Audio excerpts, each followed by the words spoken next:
For years, San Francisco remained an overgrown frontier town.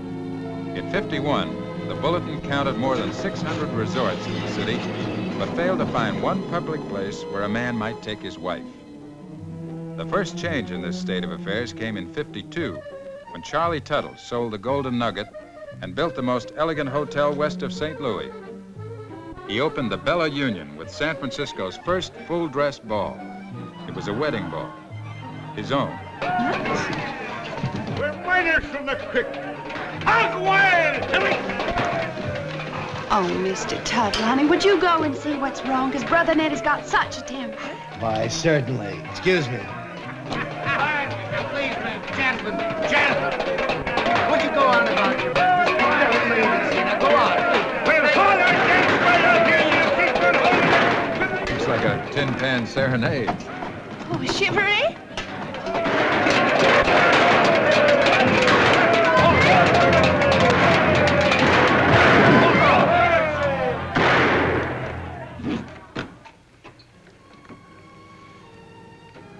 He's dead, man.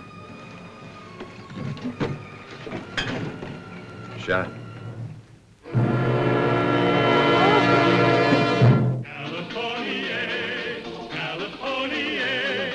The Californians. California, I've come to live where life is best.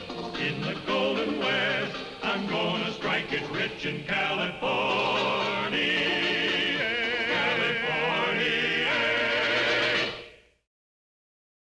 The following morning, Coroner Doc Crow held an inquest in the Bella Union. Just like I told you, Marshal, me and the boys come into town for a few days to live it up.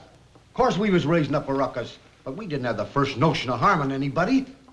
Mr. Shanky, these 5 shooters belong to you and Mr. Nizer there. 7 shots were fired from them. Not at nobody, Marshal. The boys already told you we were just pistol popping to make a little noise. And you'd say the shooting was an accident? Yes, sir. That's the only way I can figure it. Thank you, Mr. Shanky. It would appear from Mr. Shanky's evidence that the shooting was an accident. Accident? Nothing. Just a moment, madam, please.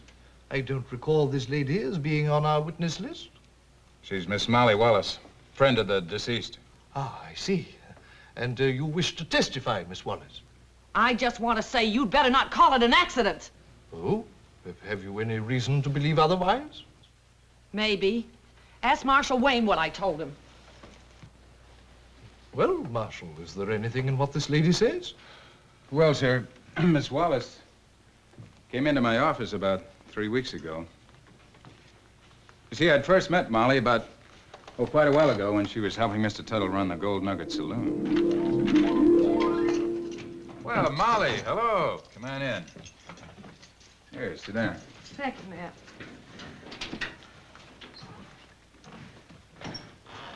Matt, I hate to come to people with my troubles. Oh, troubles are my business. Oh, it's that silly old fool, Charlie. Years ago, he gave me my first boost. And he's taken me right up the ladder with him. I'd stick my arm in the fire for him. I've gathered that. About a year ago, we planned the Bella Union. I was going to run the hotel part. Last month, he met a young widow off the Panama Clipper. Didn't know her for 3 days until he hired her brother to manage the new place. The whole shebang? Yes. Said it was a man's job. Bosh! He'd already fallen for this little fuzzbrain like a weighted anvil. And this morning, he tells me he's going to marry her. Molly, are you sure you're not just being a jealous woman? Envious, Matt. I'll admit that. But I'm not here because of that. I'm here because Charlie's headed for bad trouble. How do you mean? Matt, this Charlotte's less than half his age. Why, she doesn't care that for him. She despises him. She and this carpenter, that's her brother, they're out to take him for every cent he's got. All right, Molly. What do you want me to do? Talk to him. Please talk to him. He won't listen to me. Molly, do you know what I'd do to Charlie if he stuck his nose into my affairs the way you're asking? Punch it, I guess, but oh, man, I'm afraid. I'm afraid for Charlie if he marries that woman. Please, Matt, you've got to help me, please. Well, I guess I could go and have a talk with him. Thank you very much. That, to the best of my recollection, is the conversation I had with Miss Wallace that day. I see. And does this agree with your recollection, miss? Yes, sir. Mr. Coroner, it seems mighty unfair to have to sit here and listen to this woman's unwarranted slurs and accusations. Well, sir, we are here to listen to what anybody has to say about Mr. Tuttle's death. Never mind, Edward. The truth will come out. You'd better pray it doesn't. That will do, madam. Please. Surely you didn't let the matter drop there, Marshal? Oh, no, sir. Though Miss Wallace seemed a little overwrought in her emotion, I dropped in to see Mr. Tuttle that afternoon. Anybody home? Hey, Charlie. Who is it? It's me. Matt Wayne. Be right with you, boy.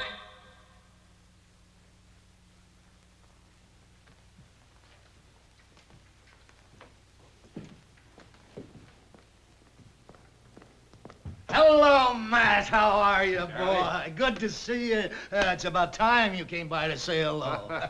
Anything special on your mind? Playing tricks on your guest? Oh, no, sir. That's a speaking tube. Here, let me show you how it works. You see this hollow pipe?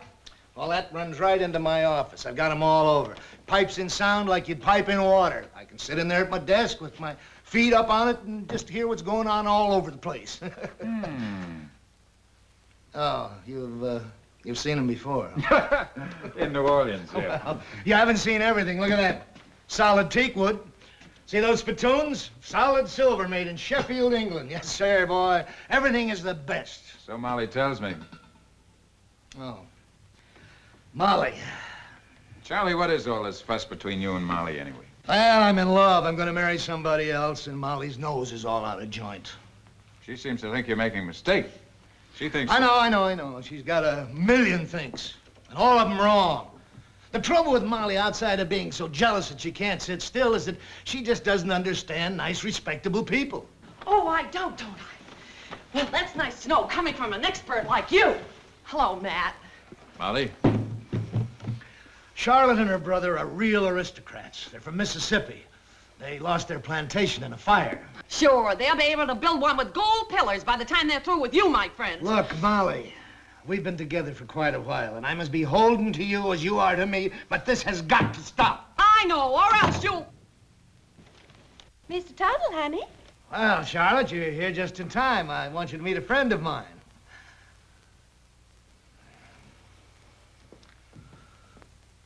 My dear. Mrs. Charlotte Haynes, it's my pleasure to present my good friend, Marshal Matthew Wayne. Oh, well, how do you do, Marshal Wayne? Mr. Tuttle has spoken of you so often. Nothing good, I trust. Oh, well, I've been shopping and I bought lots of presents. Well. Mr. Tuttle, this is for you. It's a watch fob. Well, just what I need. And this is for you. It's just a little cologne water. Thank you, honey. I'm going to settle this right now. You, care to sit down, ma'am? Thank you very much, Marshal. Mr. Tuttle tells me you're from Mississippi, ma'am.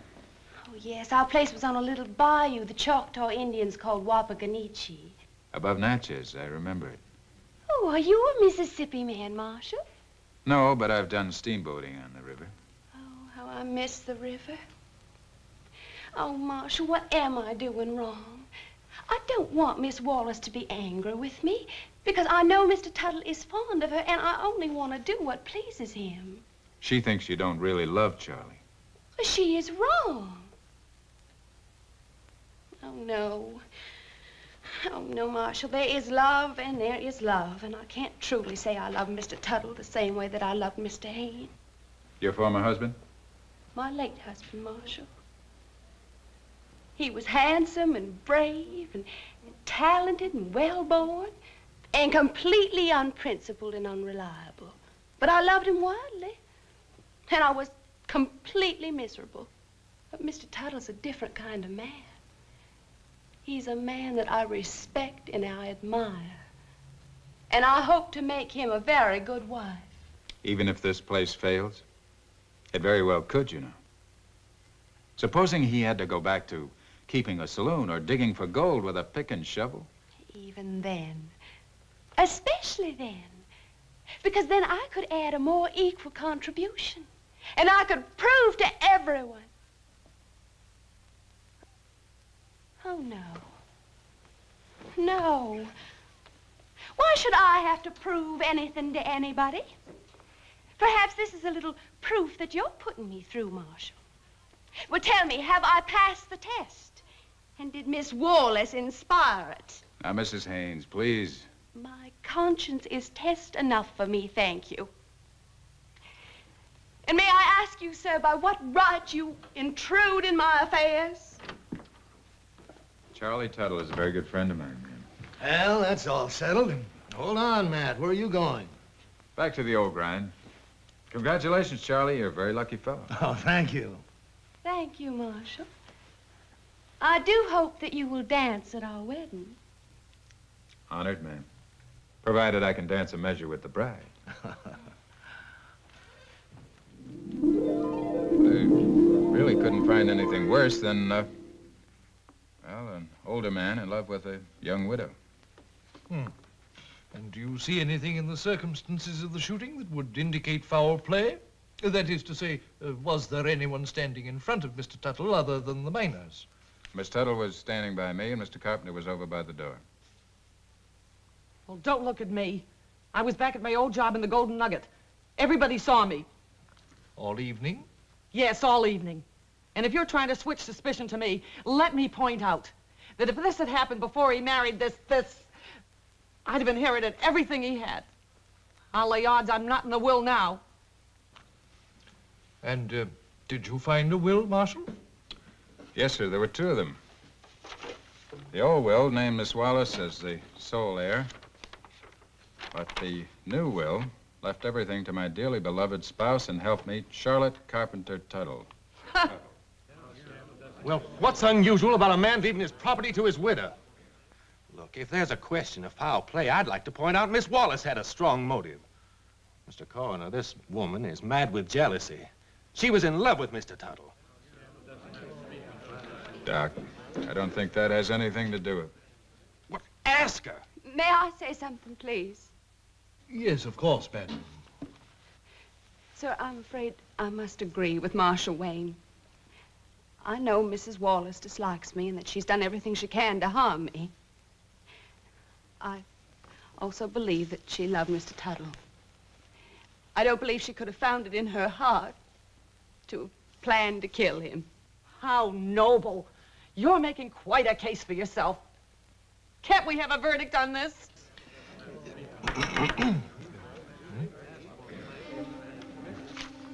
You all take your seats, please.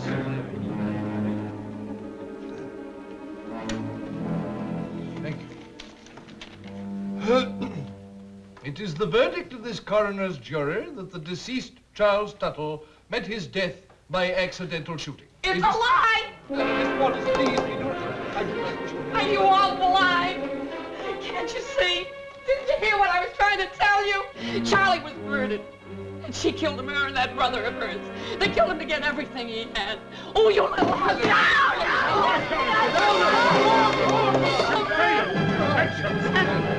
She murdered him, I know. She did that. Well, what do you think, Marshal? I don't know.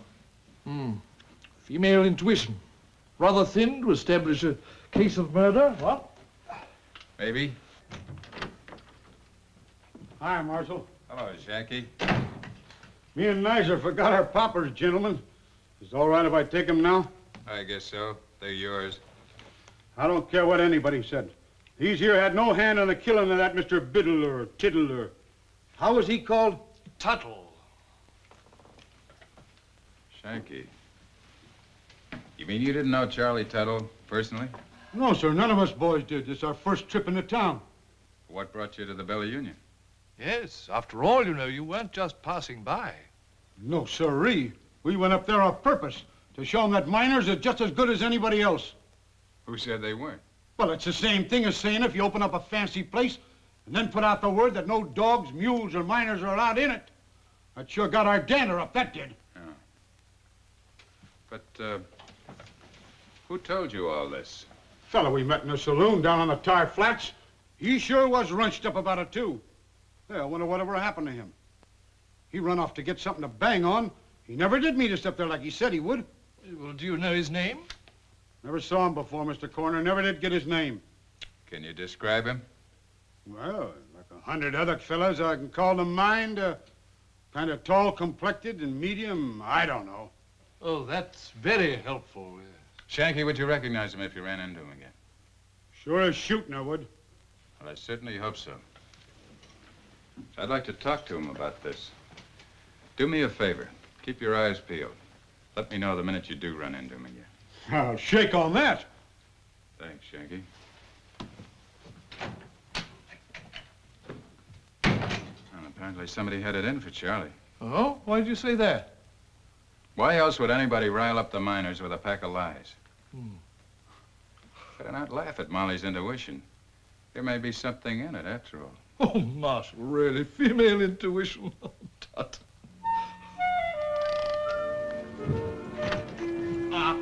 Good news, young fellow, me lad. Shanky's got our man. Where is he? Well, he's down on the tar flats, the waterfront. I've got a rig outside. Well, what are you waiting for? After you, my dear Matthew.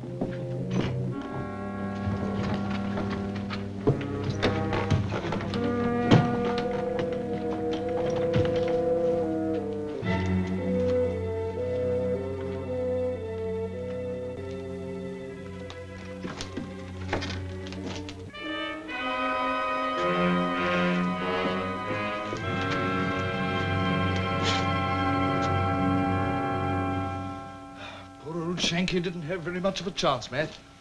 How do you mean? Well, the fellow got his pistol away from him, knocked him down, and then shot him as he was attempting to get up off the floor. Now, the bullet took its course thusly. It struck the left clavicle, that's the collarbone, I see. and was then deflected downward through the heart and emerged out the upper lumbar region. Say that slowly now. Oh, Matthew, the bullet struck the left clavicle, and then it... Exactly. That's the way you described Charlie Tuttle's wound.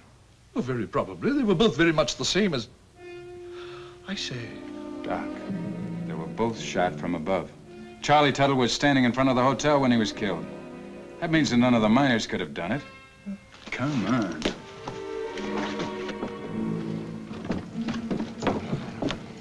Let's see. Charlie was standing right about here when he was shot. Very well, then. Matthew, that would mean that the angle of the shot came from that direction down.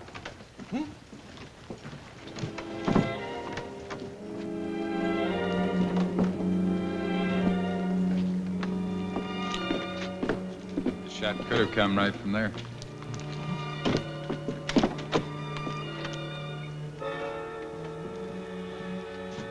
And he occupied this room the night Mr. Tuttle was shot? Yes, sir.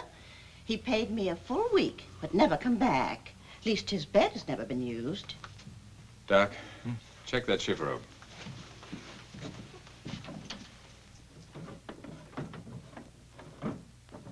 This is it, Doc. What's what, mister? I happen to own this house. Oh, it's nothing to do with you, ma'am. It's your lodger we're after. It appears to us that Mr. Tuttle was shot from this room. From here? Matthew, step over here.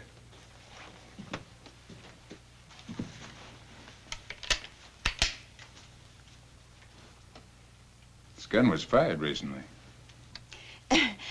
Let me ask you, gentlemen, something. Could a body make a little piece of money if she was to help you find this man? Yes, ma'am. Well, then, just keep thinking of me. Mrs. Finnegan, come over here. I want to show you something.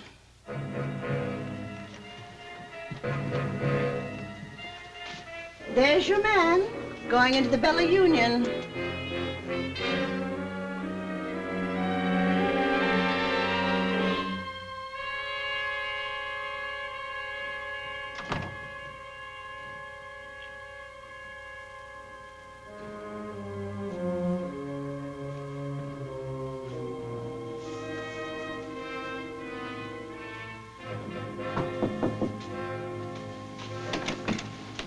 Well, Major, delighted to see you. Come in, won't you? Mr. Carpenter. You know my sister, of course.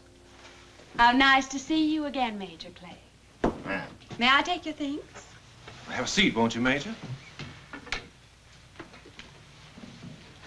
Well, right on time, Major Clegg. I admire punctuality. Oh, I have no fear, sir.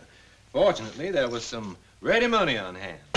Oh, Ned, can't we behave like civilized folks and have a little cooler before we get down to business like a lot of nutmeg-selling Yankees? Well, I'm willing. Major Clegg? Delighted, ma'am. I have had a strenuous forenoon. Gentlemen.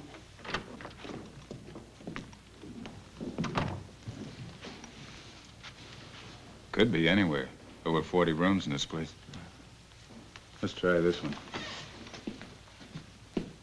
Well, here's to the good new times. And with the bad old times go hang. To you, sir.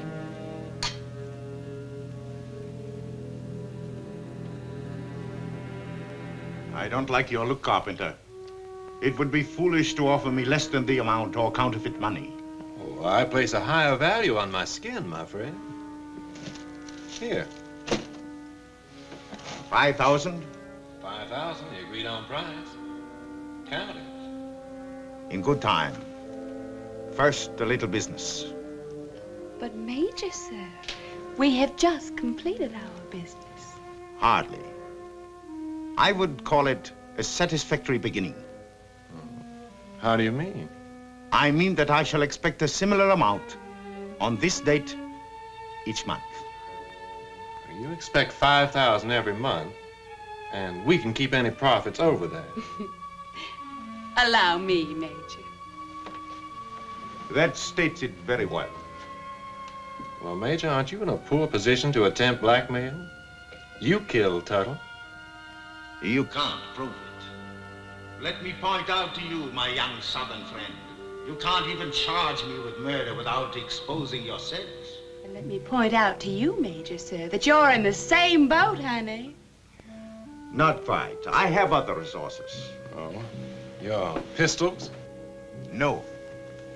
A copy of your marriage certificate, signed by the Reverend Elisha Lewis of Louisville, Kentucky, who united you in holy matrimony on July the 1st, 1848.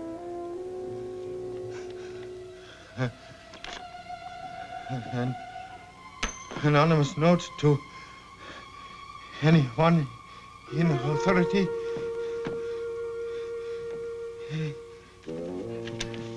Ned, honey, you were so right. Well, it takes a thief to deal with a thief, my friend. You see, we too have other resources. You just had enough poison in your drink to kill a horse. Don't do it! Ned, look out! Honey?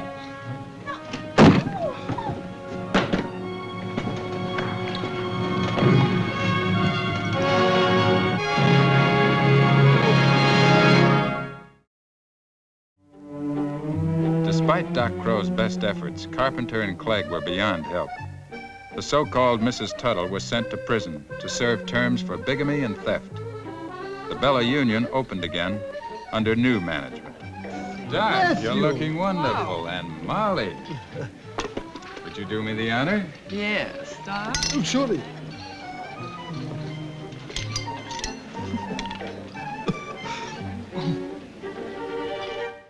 California. Oh, I've traveled here, I've traveled there. I guess I've been most everywhere. But I like where I am today, and here is where I'll stay. Now, one thing I just can't endure is being broke and being poor. So I come west to take the cure, and here is where I'll stay.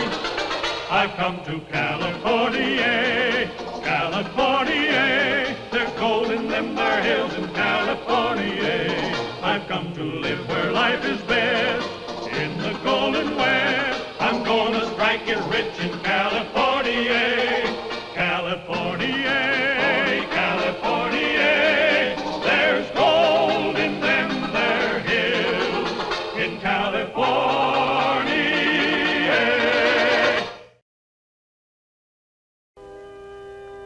surest of masts stood in San Francisco Bay. The masts of ships deserted by their crews who sought quick wealth in the gold fields. Ship owners turned to ruffians for their crews. These ruffians, called crimps, recruited seamen by guile and force, carried them unconscious to the forecastles of waiting ships. Because many ships sailed for Shanghai, a man so forced to serve before the mast was known as Shanghaied. Some came back and sought revenge. Look, give it up, Joe. You did your bit on the Western Sea. It's all over. Forget about making trouble for Papa Kelly or anyone else. It ain't gonna do you no good. Look, do like I say, Joe. Forget Papa Kelly. Kelly had me shanghaied, and I'm gonna get him for it. Well, you get your head knocked off if you've got it. It ain't my fight.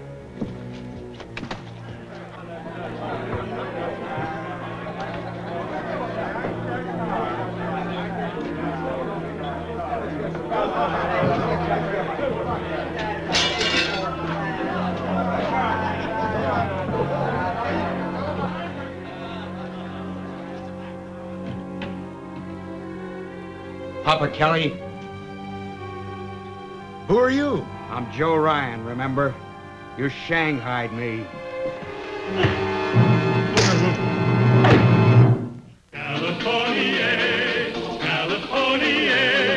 The Californians. I've come to live where life is best. In the Golden West, I'm gonna strike it rich in California.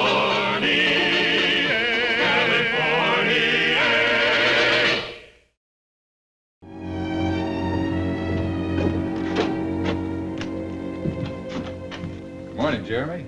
A little early in the day for you, isn't it? I've got a client back in your cage, Joseph Ryan. Assault case. Charged with beating up Papa Kelly. For which he should receive a medal. Maybe. By the way, how did Ryan get in touch with you? And incidentally, where would he get the money to afford your kind of fees? He didn't. He retained me to act for him. He what? Kelly's dropping the charges against Ryan. He wants to release him. Ryan almost beat Kelly to death. What's on Kelly's mind? Or has he lost it? I'm a lawyer, Matt, not his confessor. Kelly's just dropping the charges, that's all I know. Sarge? Yes, sir. Bring Ryan in. Yes, sir. Now, we're holding Ryan on a felony charge. We don't need Kelly's complaint to keep him locked up. You look awfully silly going to court without a complaining witness, Matt. If that fat pig has any idea of taking accounts into his own hand... No, I don't think so. I think he just doesn't want to appear in a courtroom. With his reputation, I don't blame him. Here's Ryan, sir. Thank you, Sergeant. I'll fill in the information on the back of this release from custody form. Yes, sir. You came near killing a man last night, you know that? I meant to kill him. Good thing for you, you didn't. What have you got against Kelly? Ask Kelly. Now, don't get coy with me. I can always find out. What's your ship? Western Sea. I got discharged last night. When are you sailing again? I'm through with the sea. What are you planning to do here in San Francisco? I couldn't tell you that, sir. All right. You can go.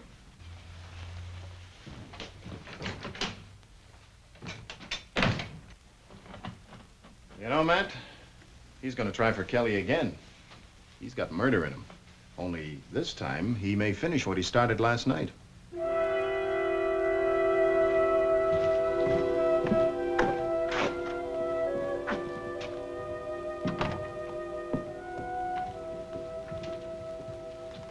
Morning, Charlie. Oh, good morning, Marshal. Jeremy? Is your father in? Sure. What's up? I'd like to talk to your father. All right.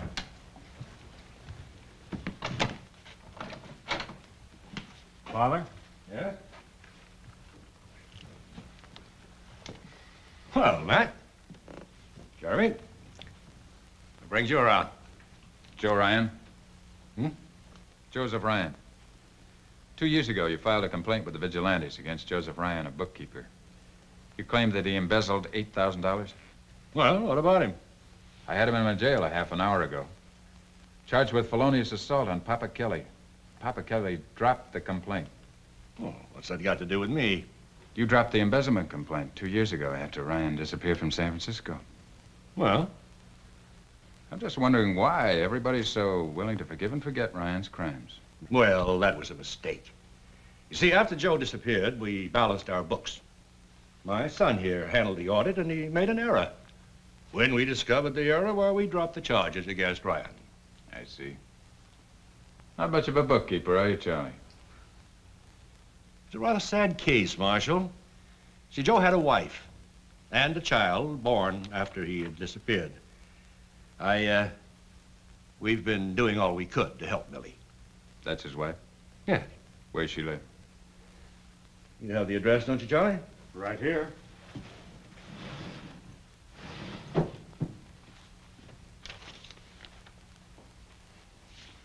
Thank you. Now, if there's anything we can do to help... I'll let you know. So. Kind of leaned on John Gaines, didn't you? Some. Maybe I'll lean on him some more before I'm finished. Why? I have a feeling there's a connection between Gaines and Sons and Papa Kelly. Where'd you get an idea like that? Papa Kelly is the biggest crimp in San Francisco, right? Gaines and Sons are the biggest ship owners. Every other ship owner has a few ships rotting in the harbor for lack of men. You never see that happen to Gaines and Sons. Yeah, but you haven't been able to prove that Kelly's a crimp. Until now. Fortunately, Mr. Ryan is stirring up trouble. If he sticks to his story in court, I'm going to nail Papa Kelly as a crimp this time.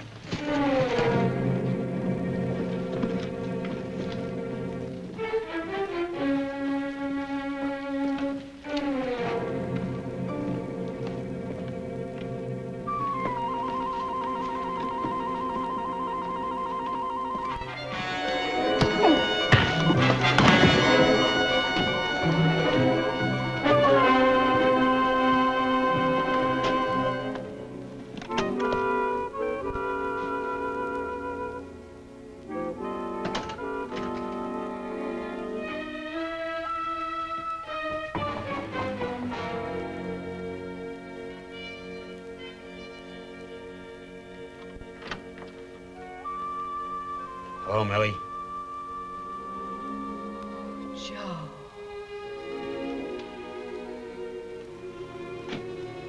Oh, Joe, it's been so long.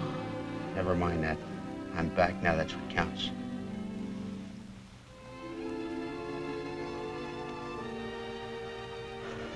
I need a place to stay. Will this do? You'll have to be very quiet. Why? We have a baby, Joe. A little girl. She was born the first year you were gone.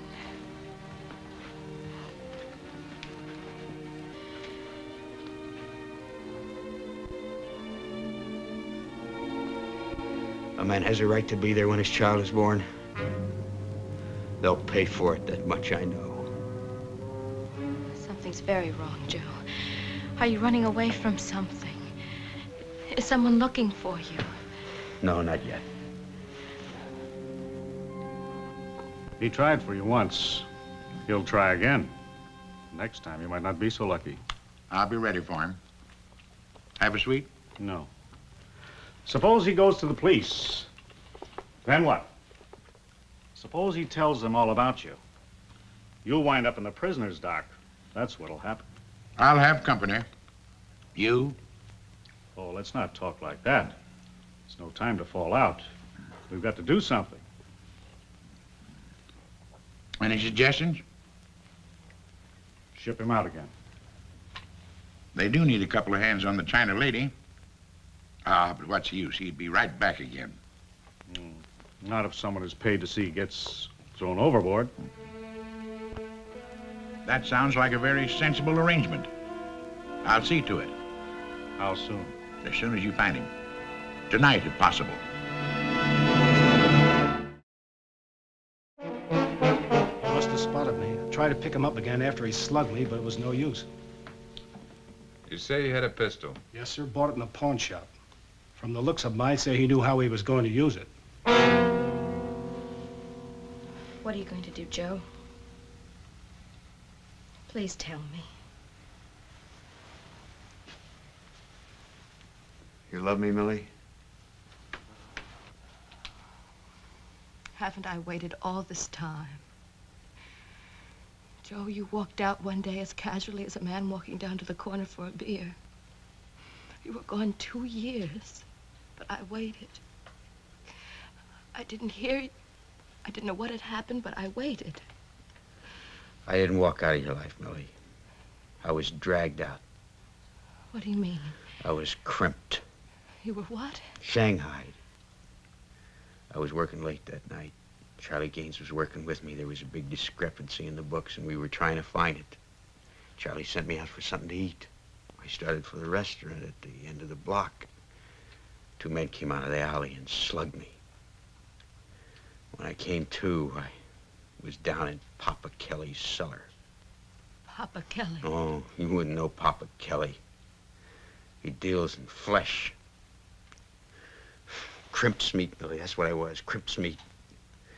2 legs to climb the riggings, 2 arms to haul on lines, 2 eyes to stand a watch at the topmast. That's what Papa said I was before they shipped me out. I was worth $40 to Papa. $40. Oh, I'm glad. What'd you say? I'm glad it was that way. I was afraid you were running away from something. What would I be running away from? Nothing, I guess. Joe, have you seen John Gaines? No. Well, why don't you? I know he'll help you. He's always liked you. He helped me while you were gone. I don't need his help. There's just one man. One man. Joe, revenge is no good. I've dreamed of it, Millie. Every watch I stood, every dirty job I did on that filthy ship reminded me of him. Well, forget him. Think of us. I was beaten like a dog every time I didn't move fast enough to please a bucko first mate. It's over, Joe. I was kicked and cuffed, and every beating, every misery added to that man's account. Well, the time has come to settle that account.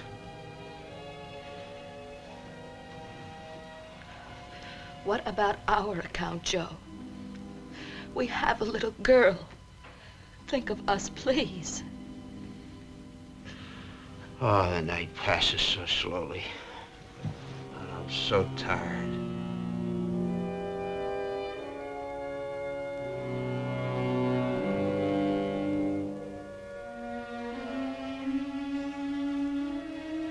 Joe?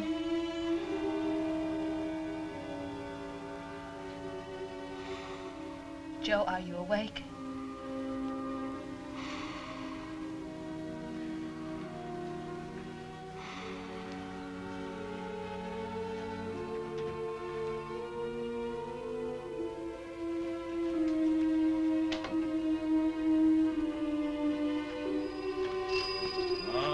All right, I'm coming. Why, Mrs. Ryan, something wrong?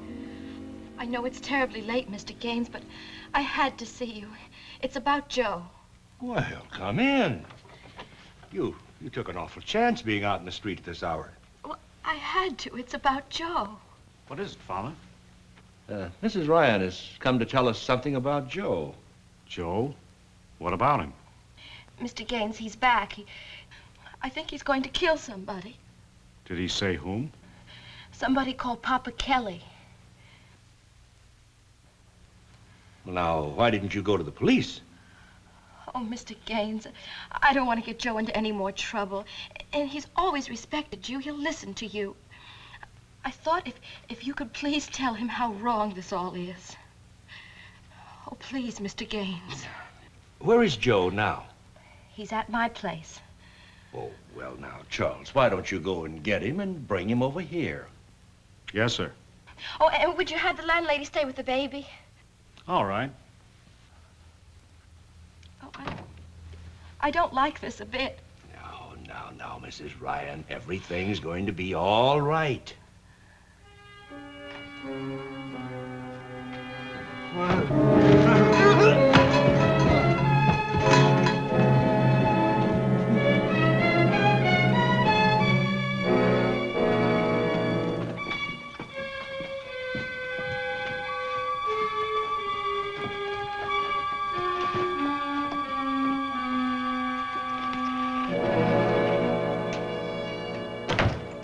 sign of young Ryan, sir. Were you watching his wife's lodging house? Yes, sir. No sign of him, sir. But Mrs. Ryan left the house a half an hour ago. Where did she go? To the Gaines office. Let's see what Mrs. Ryan is up to. Let's go, Jeremy.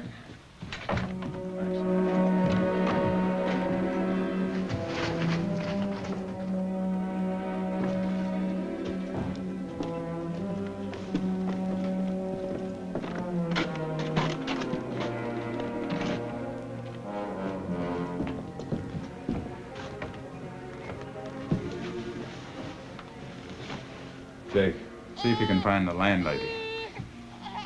Jeremy, do what you can for that baby. Where's Joe? Are you Mrs. Ryan? Yes, where's Joe? Who are you? City Marshal Wayne. Was your husband here? Yes, Mr. Gaines sent Mr. Charles to bring him, but he didn't come back, and I knew something was wrong. My baby, didn't he tell you to look after my... What's happening here? That's what I'd like to know. Jake, pick up John and Charles Gaines. Jeremy, I'm going to Papa Kelly's. You go down to the station house. Tell the sergeant I want to detail a man down at Kelly's as fast as he can get him there.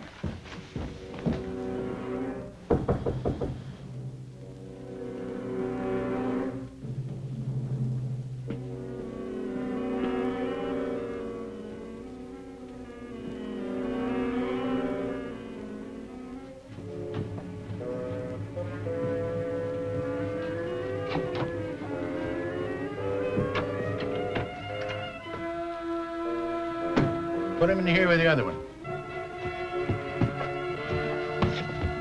Is everything ready? They're going out on the China Clipper. Bosun's coming ashore with a gang to pick him up. Good.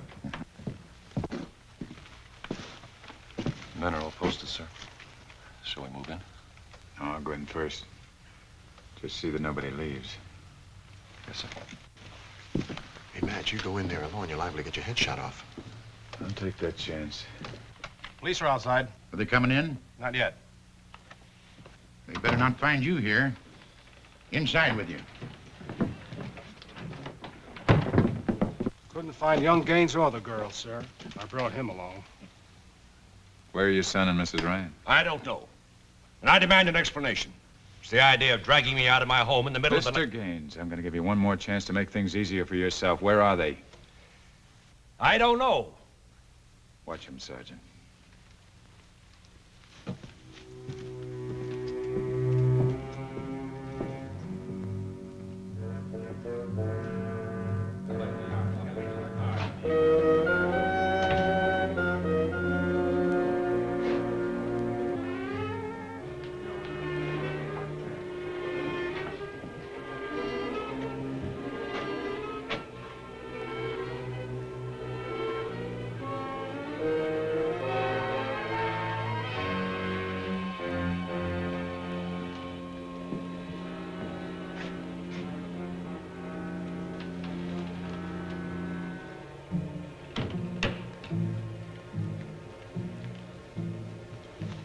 Hello, Papa. Good evening, Marshal Wayne. You've got some people I want. You gonna turn them over to me, or do we have to tear this place apart? My dear sir, I don't have anyone here. You're welcome to inspect my premises from cellar to garret.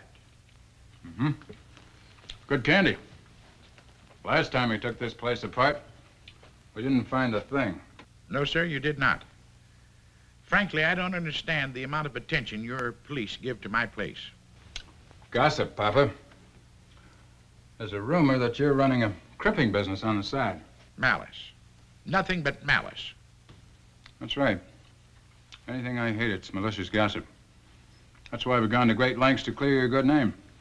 As a matter of fact, we've had a man watching this place like a hawk. I never noticed any police. Well, you wouldn't notice this man. He's something new in police work. Doesn't wear a uniform. Just plain clothes. You know, different kinds of clothes.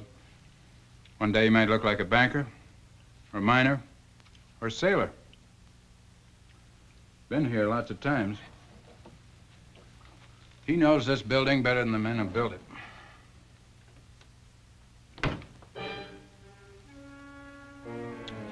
Last time he opened this door, there was nothing inside. I wonder if there is this time.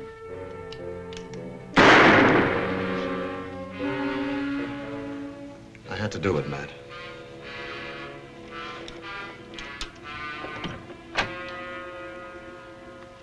Come on out of there. Who are you?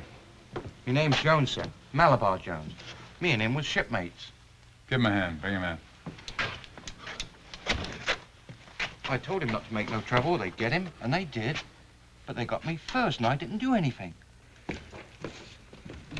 He's going fast, Matt. Take these two out. Let them go. Are you arresting me and my son, Marshal Wayne? I am. On what charges? Abduction will do for a starter. Well, where's your evidence? Your only evidence is the word of a dead man. I don't think my son and I will ever appear in court. How about that, Jeremy? I'm afraid he's right, Matt. If Kelly were alive, they'd get what's coming to them. Gentlemen, please be so kind as to raise your hands. Marshal Wayne, there seems to be some doubt that justice will be served, but believe me, sir, it shall.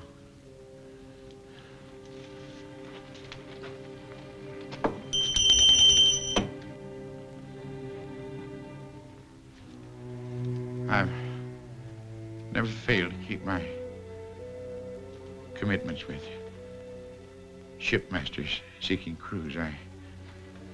I have an order for 2 strong men. Take them away.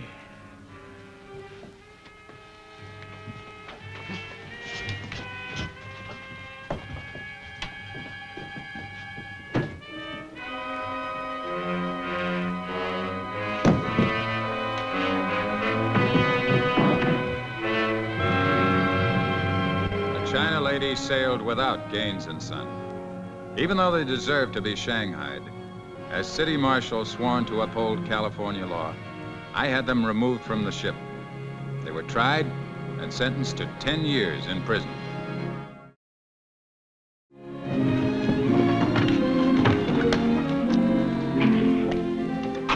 All right, Joe, here are the tickets. Take you all the way to Western Dakota. Oh, thank you, Marshal Wayne. We'll be grateful to you forever. Millie, how's it gonna be? Think you'd be happy to be a farmer's wife? Oh, I'll be happy anywhere as long as Joe is with me. All I want to do is get out of sight, smell, and hearing of the sea. You can say hi to them for Malabar Jones, matey. Are you giving up the sea, too? I am. Me and Joe's gonna be watchmates ashore, just like we was at sea. What's the anchor for, Malabar? Well, sir, I'll tell you. Me and Joe and his missus, we're setting a course inland. Now, sooner or later, we're gonna run into a greenhorn who's gonna want to know what this anchor's for. Well, sir, that's where we're gonna drop the hook and make port. Cast off, matey!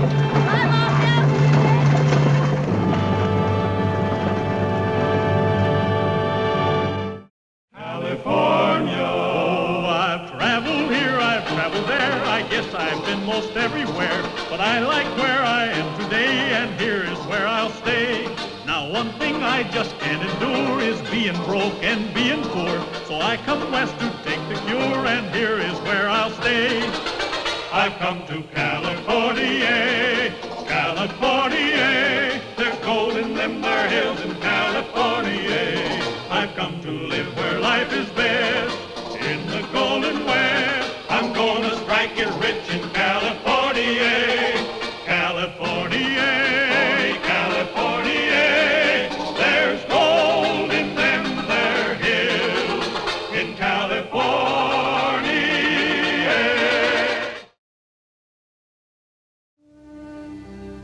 enforcement in the early days of California was seriously handicapped by the fact that judges were sometimes only half educated in the law. In this case, the judge's ruling not only set a killer free, but established a dangerous precedent that led to more bloodshed. Ladies and gents of the jury, I've got my own ideas about the defendant's guilt. But as the counselor pointed out, the state didn't produce a Corpus Delicti. Oh, that means the body of the victim. And without it, there isn't any conclusive proof that a murder was committed. So, as I see it, you gotta find for the defendant based on Corpus Delicti.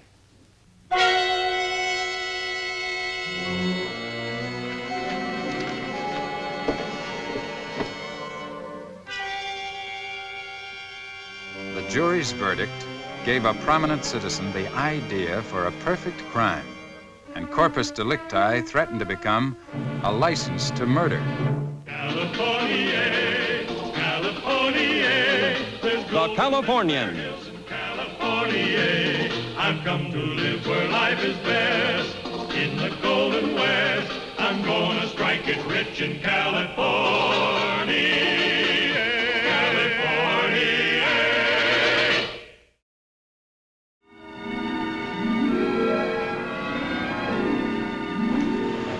Not very hungry.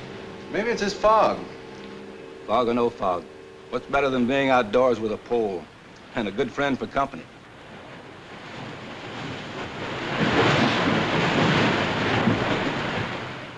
How many years have we been in business together, Jim? 5. Made a lot of money, haven't we? Yeah, we've done very well. And not a scrap of paper between us. What's better than a handshake? That's what's going to make it so easy for me to take over the business. What do you mean? You poor, simple-minded man. Don't you know that I hate your guts? Always have. And for all those years, I've been in love with your wife. What's more, she's in love with me, has been for a long time. What are you saying? I never forgave you for taking Catherine away from me. And now I'm going to get her back. Mark, you can't get away with it. Can't get away with it? Did you ever hear of Corpus Delicti?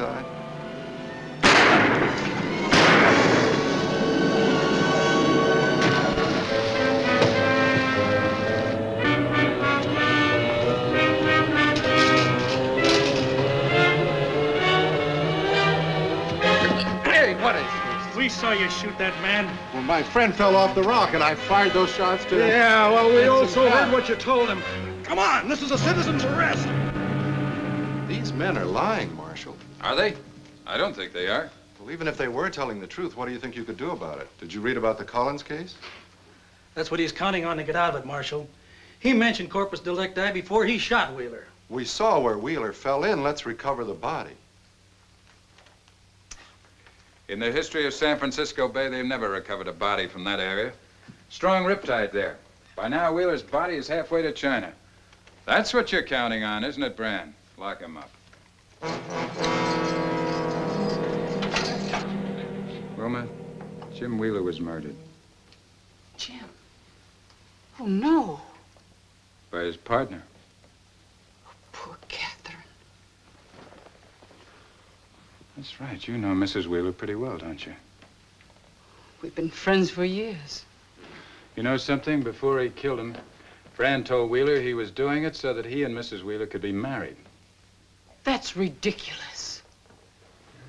I'm not so sure. Well, I am. Catherine loved her husband. Well, I've got to go break the news to her. Can I come along? That's a good idea. I'll get my things.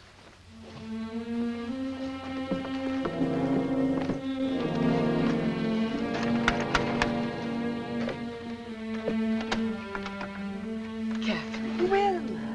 Oh, this is Marshal Wayne. How do you do, Marshal? Won't you come in? So good to see you again, Catherine. Well, it's wonderful seeing you, Wilma. Such a pleasant surprise having you drop in like this. Please sit down. Thank you. Sit down, Marshal. Mrs. Wheeler, I don't know any way of making this easy. Yes? Your husband is dead. Jim? When? How? Witnesses say that he was murdered by his partner, Mark Brand. Mark? Oh, I can't believe it. Well, why would Mark want to kill Jim? They're very good friends. You know that, Wilma. Oh, tell me this isn't true. According to witnesses, Brand bragged that you promised to marry him after he killed your husband. I don't believe that Mark would do or say anything like that. It's a lie. Just this morning I saw Jim leave with his best friend. Now you say he's dead, and I have to listen to these horrible insinuations. Matt, please go. I'll look after her. Go ahead and cry, Cat. The prosecution will have an awfully strong case against you, Mr. Brand. The two eyewitnesses are solid citizens and reputable merchants. It was an accident, Mr. Pitt. I loved Jim. I depended on him.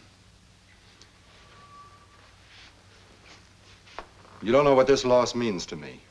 Now they want to hang me. Will you defend me, Mr. Pitt? Are you defending Brand? That's right. Why? Because I think he's innocent, that's why. I have reason to believe that those two so-called witnesses are lying. Are you basing your defense on Judge Norris's Corpus Delicti ruling? Well, Judge Norris set a precedent, and it's my duty to defend my client. Don't you think you have a duty to the public? Once I was an assistant prosecutor in Illinois. I convicted a man against whom the evidence of murder was twice as damning as that against Brand. A month after he was hanged, another man confessed to the crime. It's one of the reasons I came to California. I couldn't stand meeting that man's widow and children on the street. The expressions on their faces still haunt me. That's why I'm going to defend Mark Brand with every resource at my command. Well, I ain't much of a lawyer, Matt, but I've read as much law as the next man. And I'm sticking to my interpretation of Corpus Delicti till you or somebody else can convince me I'm wrong, which isn't very likely. So, if I'm assigned to the Brand case, and I'm sure I will be, I'll have to instruct the jury same as I did in the Collins case. Judge, what if we don't charge him with murder? If I hold him, say, as a material witness? I mean, if we don't charge him with anything, he can't ask for a trial, can he? What are you heading for, Matt? In that time, I might be able to find the body. But you know that there's never been a body recovered from that spot, Matt. But I've got an expert on bay currents working on the case. He says, given time, he's sure he can produce Corpus Delicti. Well, that's good thinking. Tell you what I'll do. Dan Reese is assistant prosecutor in charge of the case. I'll have a talk with him, huh?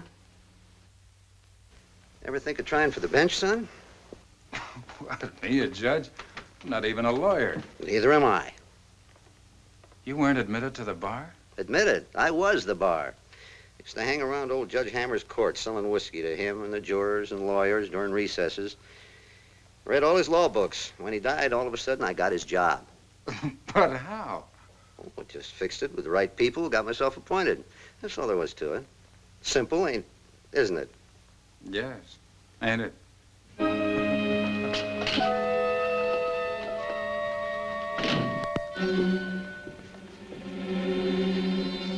Hello, Marshal. Find poor Wheeler's body yet? Not yet. That's what you counted on, wasn't it? I certainly did, in case I got caught. But if I ever get in court, I'll deny it, of course. While you're in this confiding mood, why'd you tell Wheeler that his wife planned to marry you? I hated him. I wanted to see him suffer before he died. You really are a skunk, aren't you? Yes, I really am. And the beauty of it is I'm going to get away with it, thanks to good old Corpus Delicti. See you at the trial, Marshal. There isn't going to be any trial. Not for a while, anyway. What do you mean? You're being released. But don't leave town. Might need you as a material witness. I demand a trial, Marshal. That's my right. Come on. Out.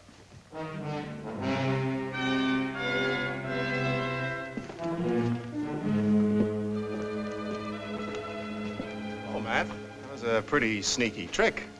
Not as sneaky as your client. think he's innocent. You know, even though you do find a body, I think it'll be of a drowned man and not a murdered one. We'll see about that. You know, meanwhile, I resent your having Brand followed every place he goes. My friend, I'm only doing that so he won't leave town without paying your fee.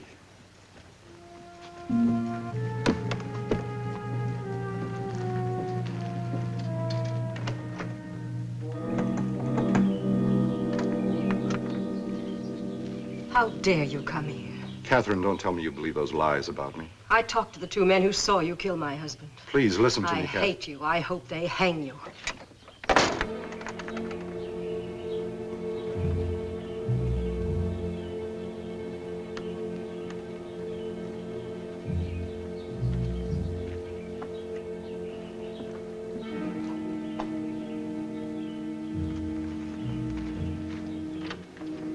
He's gone.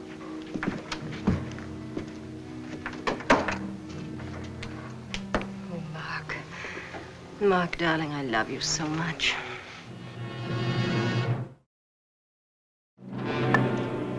Hey, Marshal, I followed him and he went... Jensen, what are you doing here?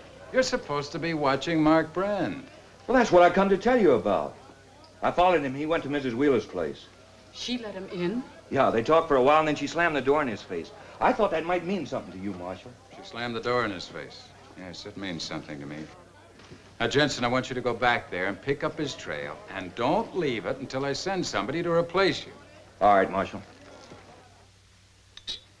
The thing that bothers me most is that those men heard you telling Jim we were in love. If they ever put me on trial, I'll deny it. But, Mark, when we do get married, people will talk. We'll have to leave San Francisco. What makes you think I'm going to marry you? What makes me think what? Do you suppose I'd marry the kind of woman who helped plan her own husband's murder?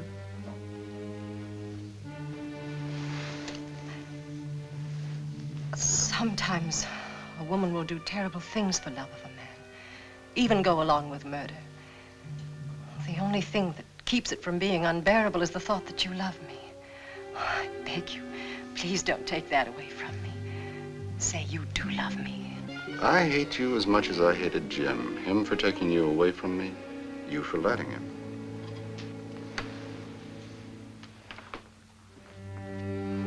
So that's what it was.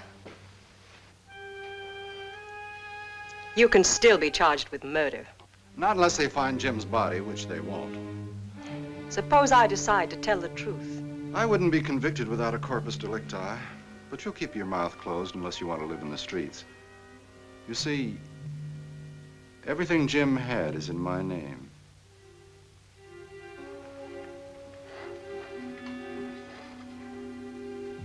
You really did a thorough job. Now, you behave and keep away from me. And I'll let you keep this place, give you the money to support it. You'll depend on me for your bread.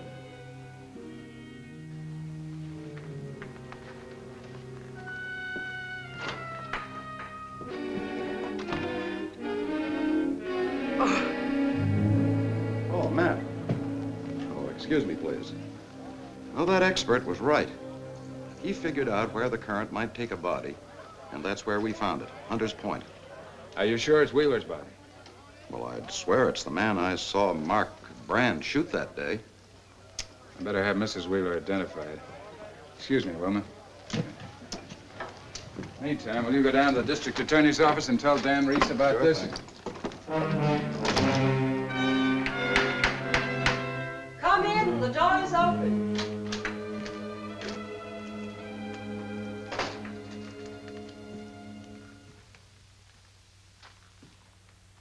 Sorry to disturb you, Mrs. Wheeler. That's quite all right, Marshal. Won't you sit down? I'm afraid I'm here on business. They found your husband's body. Would you like to come along with me and identify it? No. No. What did Brand say to you that made you slam the door in his face? Does it matter? Murderers don't usually visit the widows of the men they kill, Mrs. Wheeler. must have been something between you two. What was it?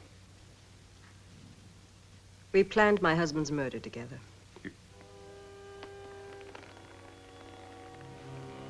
Why are you telling me this? Will you testify to it? Yes, I will. I'm going down to get a man from the district attorney's office. We'll have to have a deposition. You sure you won't change your mind? You'll be incriminating yourself, you know. I don't care what happens to me. I want to see him hanged.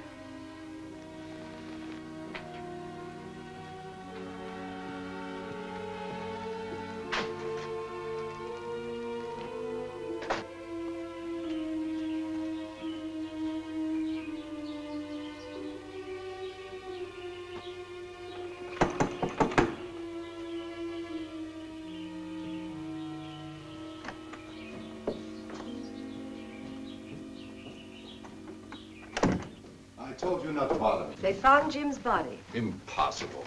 What's more, I told Marshal Wayne about my part in the murder. You what? Of course, Mark. They can't force a wife to testify against her husband. When do we get married, dear? This man was dressed like Wheeler. He looked like Wheeler. But it wasn't him. It's a man named John Lang. And yet his widow and two brothers made separate and positive identifications. Well, the fat's in the fire, man. I've already charged Brand with murder. And corpse or no corpse, we'll have to go ahead with the trial. It'll be before Judge Norris, and if he sticks to his peculiar interpretation of the law of Corpus Delicti, we'll lose. Oh, fine. And anybody who has a grudge or a place to bury a body also has a permit to kill. What about Mrs. Wheeler's testimony that she was an accessory to the murder? Doesn't that help our case? I hope so. You ready?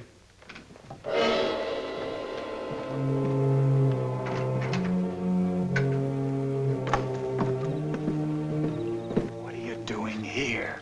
You told me to stick close to Brand. He's in there. Well, you shouldn't have let him go in. He might kill her. He does. He'll sure cut his honeymoon short. They were married a half an hour ago. What are you talking about? The preacher told me. He just left. Brand married her to keep her from testifying against him. You should have talked to the preacher before he went in. You just told me to follow Brand. You didn't say nothing about butting into his romance. Dan, stay out here. Keep your eye on things. Let's go, Jensen.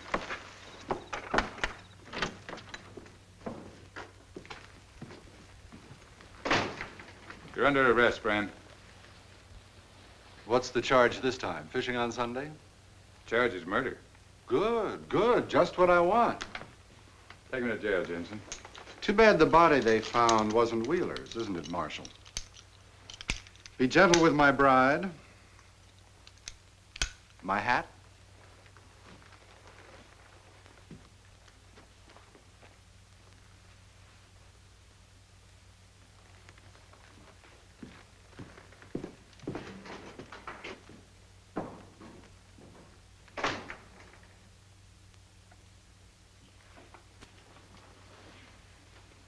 I know what you're thinking, Marshal, and I don't blame you.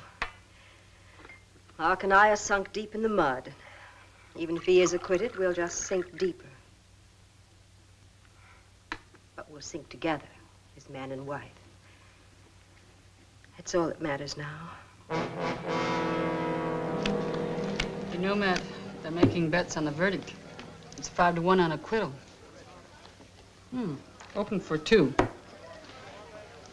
We can bet your bottom dollar it's a sure thing, unless Judge Norris goes against his precedent.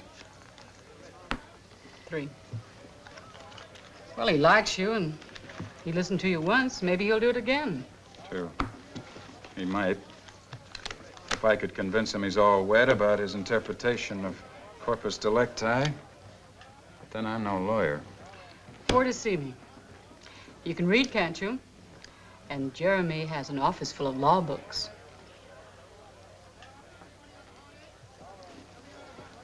Would you like to go for a little walk? Sure.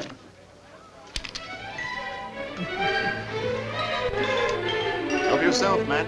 You'll find all sorts of opinions, rulings, interpretations, and precedents on Corpus Delicti in these 20 books. 20? And here are 10 more explaining what those 20 mean. Good luck. Well, might as well get at it. All right.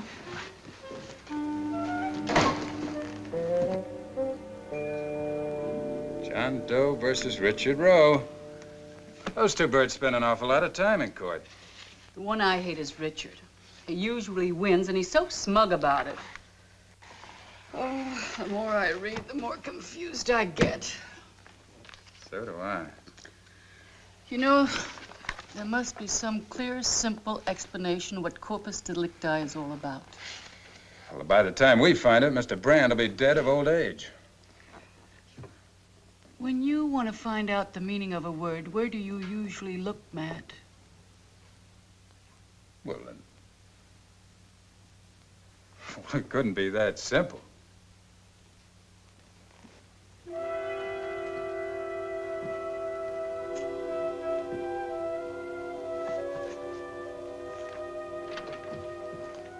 Oh, hello, Matt.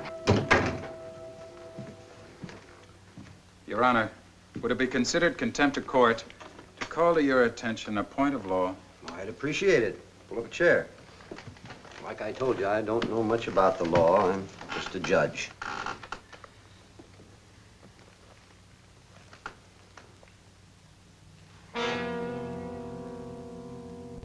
Now, I don't believe I need to tell the jury that the state's made out a good, strong case against the defendant. Two reliable witnesses have testified that Mark Brand committed cold-blooded murder, and their testimony wasn't shaken by cross-examination. But now we come to Counselor Pitt's defense.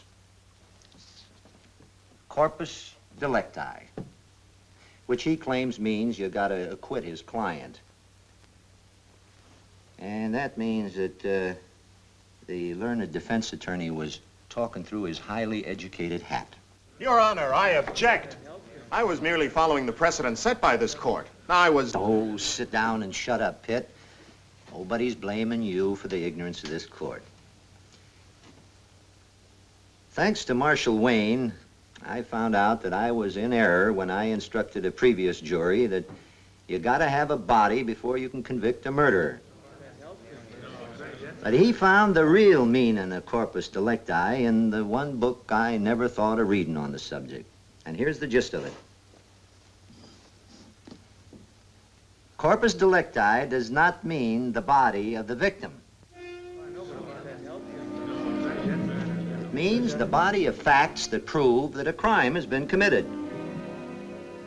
In other words, you don't have to produce a corpse to prove there's been a murder. Just the facts. Now, that means just one thing. If you jurors want to hang Mark Brand on the evidence you heard, it's Jake with me. I think the son of a gun's guilty. You're here! Here, here!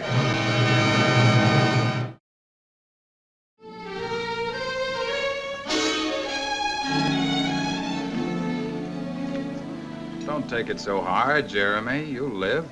They're only hanging your client. When I first took the case, I thought he was innocent. Out of which one of my books did you get that ruling on Corpus Delicti you gave the judge? We found it in a book by Noah Webster. You mean Daniel? He was the lawyer. Noah wrote the dictionary. That's where we found it, the dictionary. Anytime you want to refresh your memory, it's listed under C. California. Oh, I've traveled here, I've traveled there. I guess I've been most everywhere. But I like where I am today, and here is where I'll stay. Now, one thing I just can't endure is being broke and being poor. So I come west to take the cure, and here is where I'll stay. I've come to California, California. There's gold in them there hills in California. I've come to live where life is best, in the Golden West. I'm gonna strike it rich in California, California, California. There's gold in them there hills in California.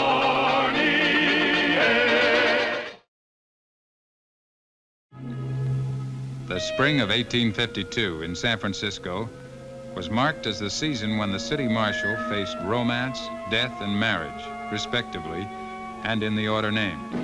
All because the depredations of one of the most notorious outlaws in the history of California, Shafter Poe, a bandit who killed at the slightest excuse.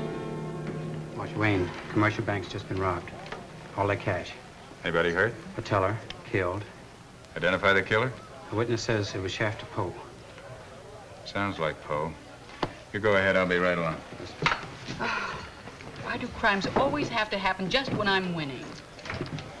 Probably heading for Monterey. He has a hideout there. Well, you're not going mad. Monterey's out of your jurisdiction. The murder was committed in my jurisdiction. Well, I'm going with you. I have friends there. You stay here and mind the store. And no dealing from the middle. You know you're the only one I'd cheat.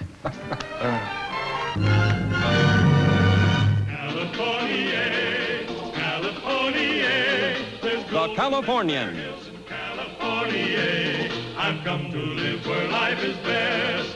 In the Golden West, I'm gonna strike it rich in California.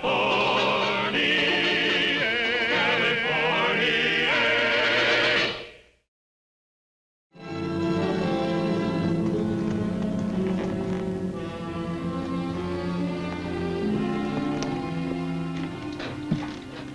Howdy, folks. Marshal Wayne, San Francisco. Any strangers around here recently? You be the first. Maybe Shafter Poe wouldn't be a stranger to you. He has friends around here. I ain't one of them. Found his horse back there. Broken leg. He didn't have the decency to even shoot him, so I had to do it. I tell you, I ain't seen Shafter Poe nor nobody else. His trail leads here. Strange. You living way out here and not even having one horse in your corral. Did you sell one recently? To Shafter Poe, for instance? I ain't got no horses.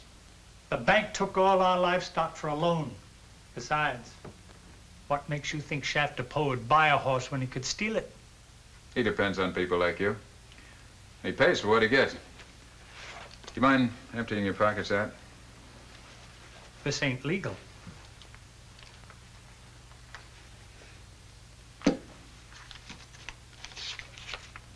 $100 bill. Issued by the commercial bank. That's the one that was robbed.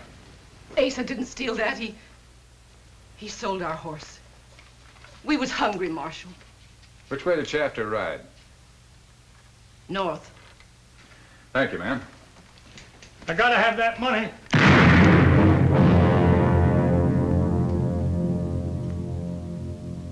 He didn't kill me. He could have and he didn't. And he had a right. He's a lawman. Which bank took the rest of your livestock? The commercial bank. And this is their money. Well, I don't think they'd mind lending it to you for a while if I sang the note.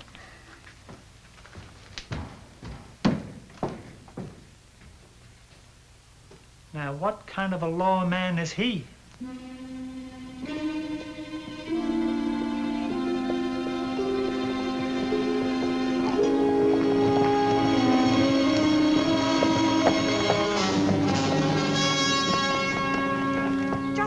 Idea of stopping my horse, sir. Mine's lame. I'm going to saddle up yours. Why, you do no such thing. I'm going to have it of doing anything I want, little lady. You ever hear Shafter Poe?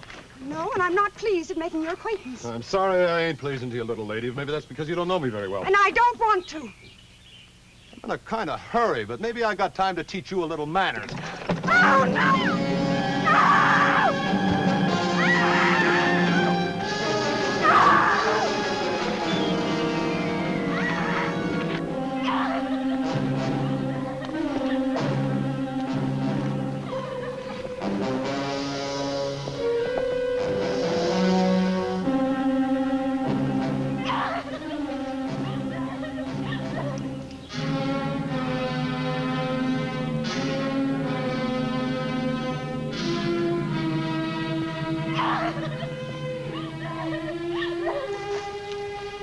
Hurt? Go away, leave me alone. Come on out of there. Leave me alone. I'll scream, I'll scream.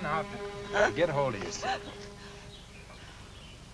Oh, I thought it was that man. Oh. Shafter Poe. He stole my horse. Who are you? Marcia Wayne, San Francisco. Well, my name's Madge Dorset. My uncle owns the Dorset Ranch north of here. If you'd take me to him, he'll pay you well. Pleasure of your company would be pay enough for me. The man I'm after is a killer, and he might kill again. I just don't have the time, man.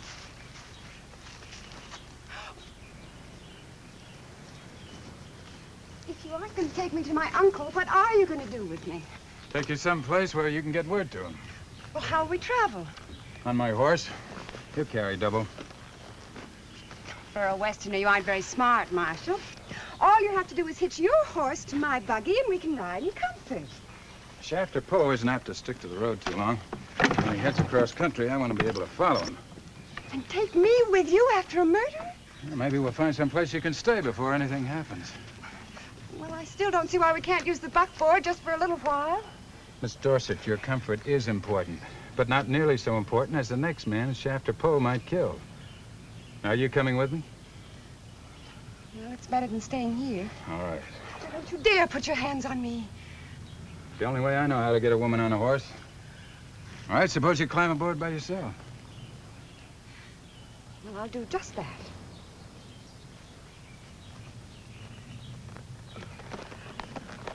Oh!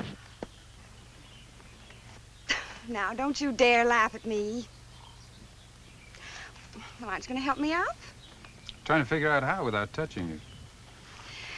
Will you please help me up? All right, 1, 2, 3. Oh! Hang on. I'll fall off. What if you put your arms around me? I'll do no such thing. Suit yourself. Oh, you're hateful. Yes, ma'am.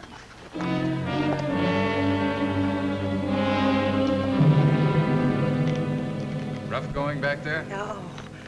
Yes. I suppose you get off and stretch your legs. All right. Oh. What are we going to do? Find a place to spend the night. Oh, there's an inn near here.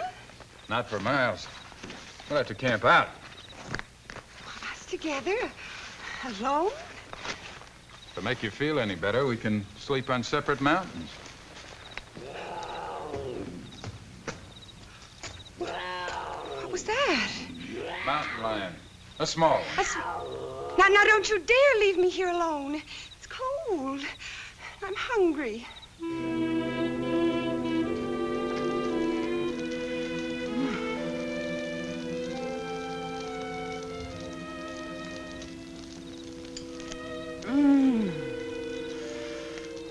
I never knew wild game could taste so good. How could you see to shoot it in the dark? Its eyes gave me away. Your eyes give you away, too. You know that outside of Shafter Poe, you're the only man who's ever been rude to me in all my life? Was I rude? Well, let's say forceful.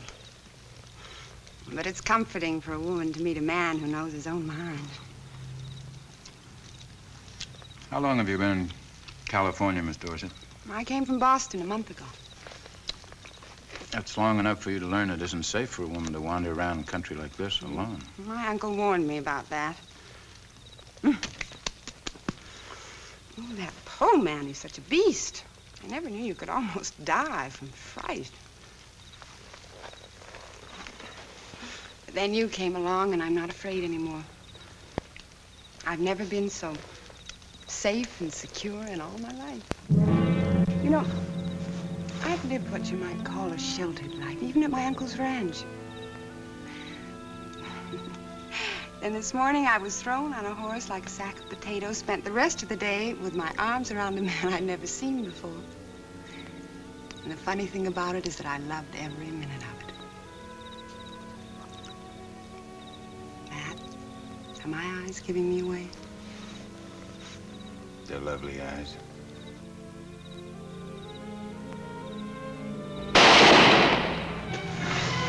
Crawl back in there. You gotta stop.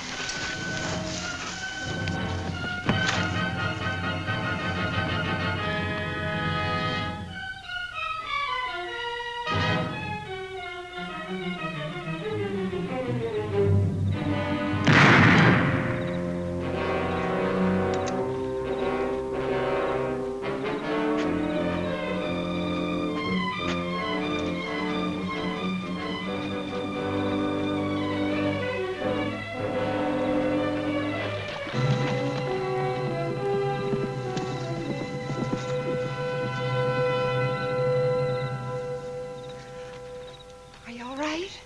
I'm all right, but he's wounded. Got away while I was reloading. Oh, what does it matter? Let him go. Might kill somebody else. But he might kill you. That's the risk I'll have to take. Oh, Matt, I don't want you to ever take a risk again. I don't want us ever to be parted.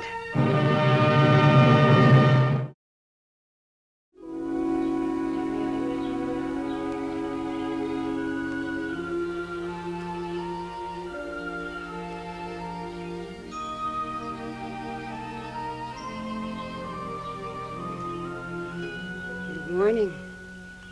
Good morning. Have I been sleeping this way long? About 2 or 3 hours. Oh, what a wonderful way to wake up. Yesterday I was so bored I couldn't stand it. And today I wake up with my head in the lap of the man I love. Didn't you want me to say that I love you? Don't you believe that it could happen in just a few hours? I guess it could. You do feel the same way, don't you? Well, you kissed me. Oh, Matt, you do love me, don't you? Enough to make me forget for a while that I came here to kill a man or be killed by him. Oh, why do you have to kill him? Because he won't allow himself to be taken alive. Then why take the risk of getting yourself killed? That's my job. You know, I've been thinking about that. Why would a man like you want a marshal's job anyway? Murderers and thieves were taking over San Francisco, and the Citizens Committee asked me to help fight them. Well, they'll have to get somebody else for the job for a while, at least. I refuse to spend my honeymoon chasing Shafter Poe over the mountains. Honeymoon? Well, I don't know how it is out here, but where I come from, when a man and woman fall in love, the next thing they do is get married. Suppose it's the same all over. Oh, my folks will be shocked to hear about it. But when they learn the circumstances, they'll insist. Guess they might at that. Oh, Matt, I can't wait to show you off to my friends in Boston. Boston? Well, that's where we're going on a honeymoon. Matt, I have a confession to make to you. The moment you put me on that horse, I knew even then that I never wanted you to let me go again.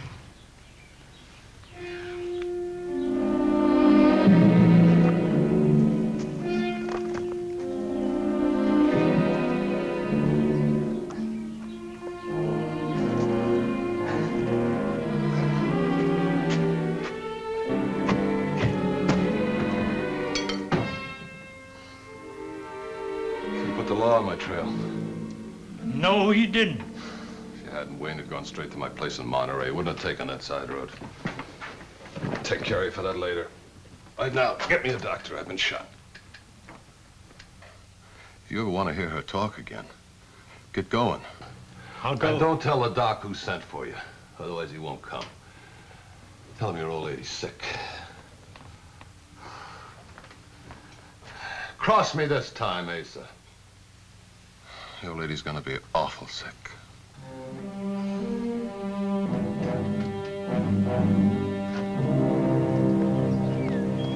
Isn't it a wonderful day, Matt? Did you ever see the sky so blue? He's doubling back on his trail, heading south. Who? Shafter Poe. Can't you get him off your mind for a minute? Must I always share your thoughts with that horrid man? Oh, howdy, Marshal. Oh, how are you, Dr. Martin? Where are you heading? Ace's wife is sick. My old lady's got the misery, something awful. Matt, this is the horse Shafter Poe stole from me. Where'd you get it, Asa? It strayed onto my property. Last night I wounded Shafter Poe. Is that why you went and got the doctor? Shafter killed my son. Are you taking me to him, Asa? No, I ain't. I swear it. I think I'll go along and make sure. No, Marshal. You can't. Shafter is at my place.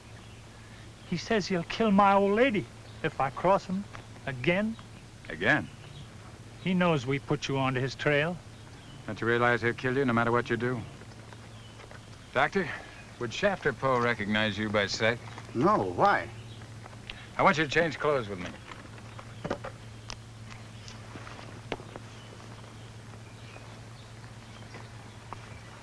Why don't you wait here until I can go back to town and get some help?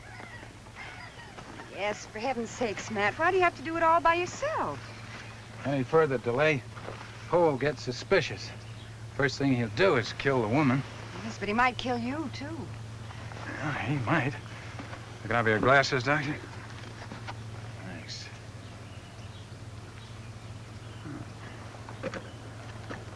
Madge, do I look like a doctor? See, you've been thinking, old lady. Got it figured out? I got it figured out that after the doc fixes you, you're gonna kill me and Asa. You hit it right on the nose. I might even have to kill the doc. The doc's needed. If you kill him, you'll be killing all the people he could save. Let him die. Somebody's gonna kill me one of these days. Probably some pasty-faced kid lying on his belly in the bushes hoping for the reward.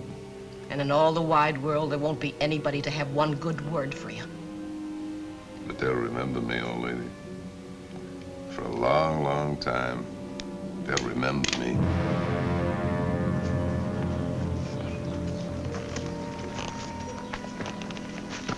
You wait here. I'll go on home.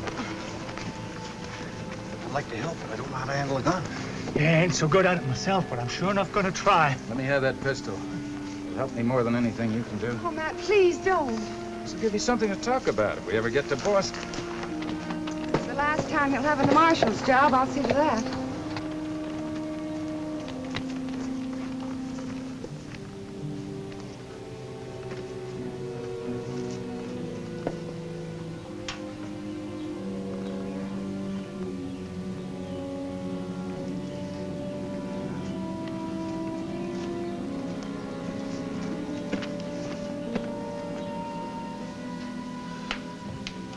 Looks like the doc came alone.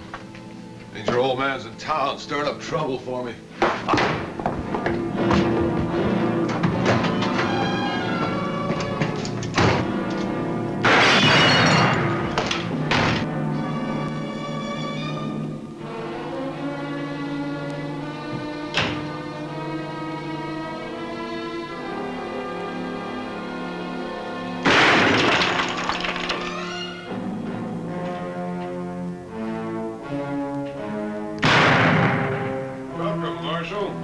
Pull up a chair and sit a while.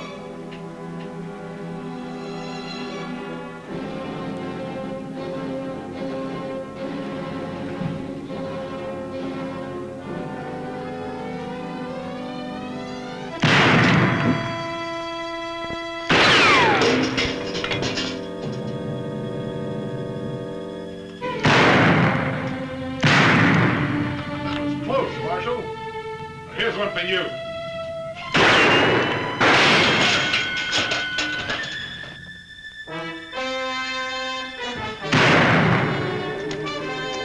Pistol, Marshal. They're hanging badges on some awful dumb people these days. Don't you know any better than to use up all 6 of your bullets? Me? I'm thrifty. I saved one. Just for you.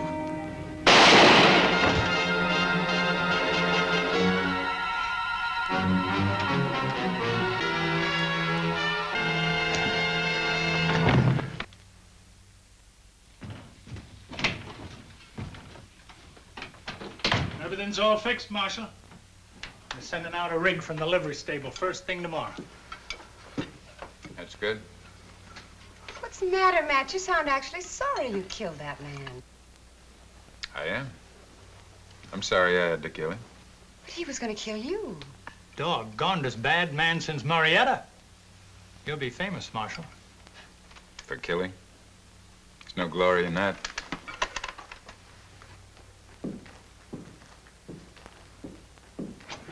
Matt? Matt, if you really love me, you'll never take chances like this again.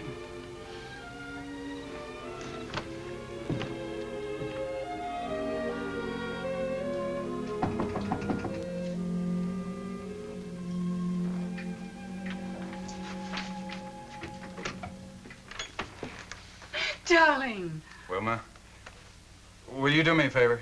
Why, of course. But not while you're standing in the doorway. Come on in. Well, I've got a friend with me. You see, there wasn't a room to be had in a decent hotel in town, and I was wondering if... Of course, I'll put him up. I have plenty of room. Come on in, Madge. Wilma,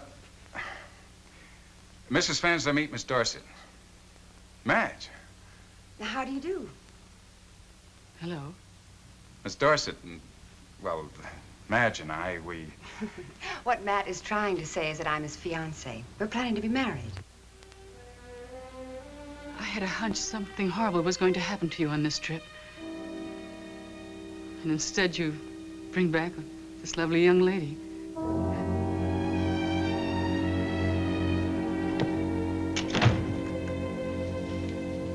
The girl was here. Waited all afternoon. Miss Dorset. Said she's gonna be your missus. She said she'd be back in an hour, or you can find her at the El Dorado. Well, look, tell her I've gone to Sacramento, Monterey, you know, any place. Tell her I've gone out of town on business.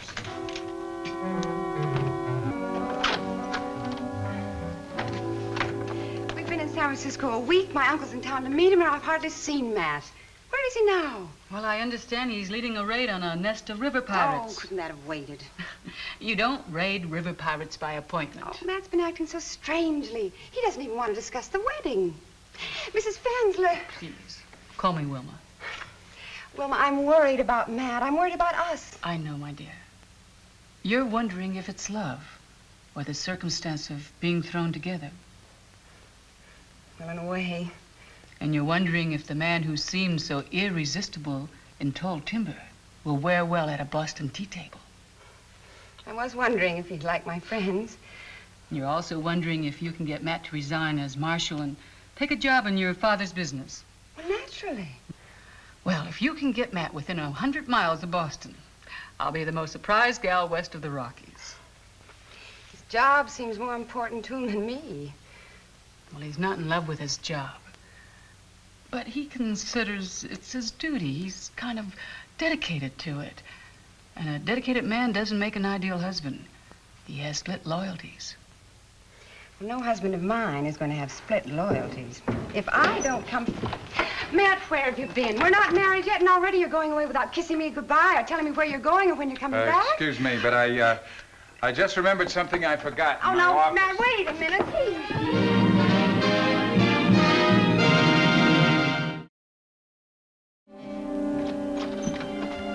Wilma, I can't find Madge anywhere.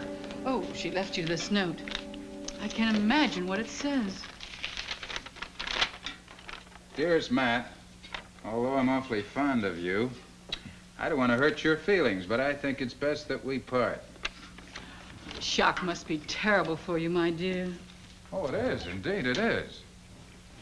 I don't suppose you could have had anything to do with her sudden change in plans now, could you? Well, I suppose you didn't have that possibility in mind when you brought her here, did you? Of course not. Thanks. California. Oh, I've traveled here, I've traveled there. I guess I've been most everywhere. But I like where I am today, and here is where I'll stay. Now, one thing I just can't endure is being broke and being poor. So I come west to take the cure, and here is where I'll stay. I've come to California, California. There's gold in them there hills in California. I've come to live where life is best, in the Golden West. I'm gonna strike it rich in California, California, California. There's gold in them there hills in California.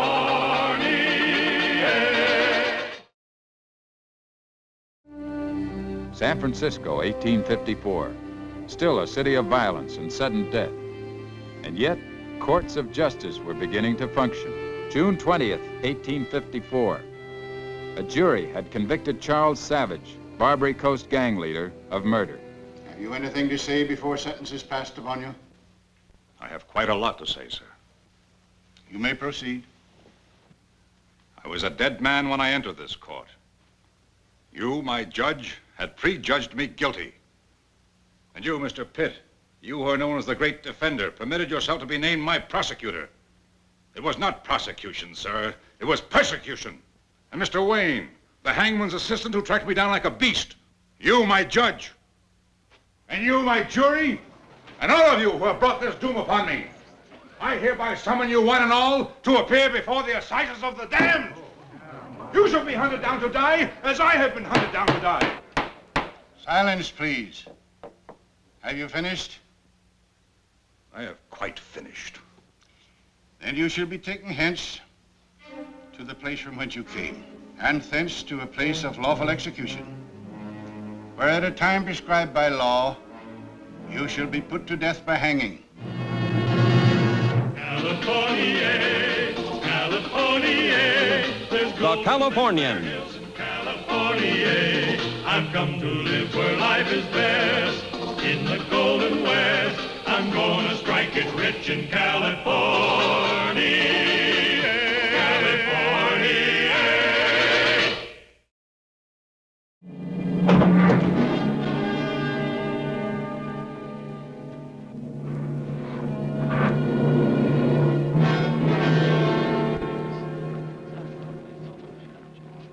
You know, man, I can't get it out of my mind the way he spoke before he was sentenced. He spoke like an innocent man. Is it possible we made a mistake? No. Savage is an odd kind of man. What the old English law called wolf's head and outfang. Huh? Outlaw. Men who feel that they're above and beyond the law. Well, doesn't every crook feel the same way?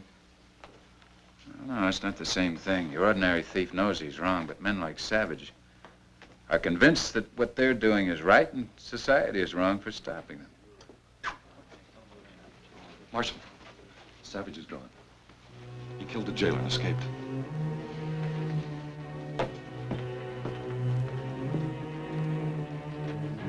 This was on the body, sir. It's for you.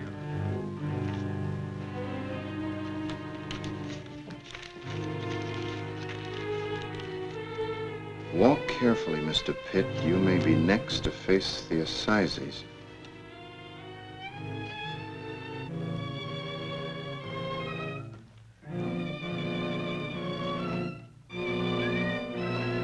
Face the wall. Don't move. Tell Wayne I'm taking the road east to Humboldt Sink.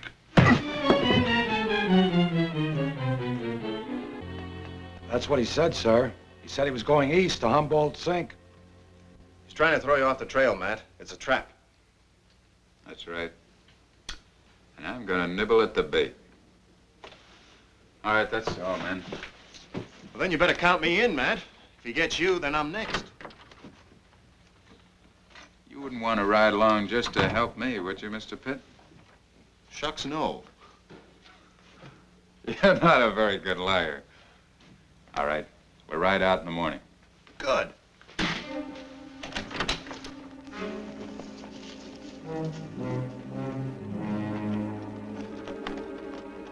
We'll split up now. You go ahead.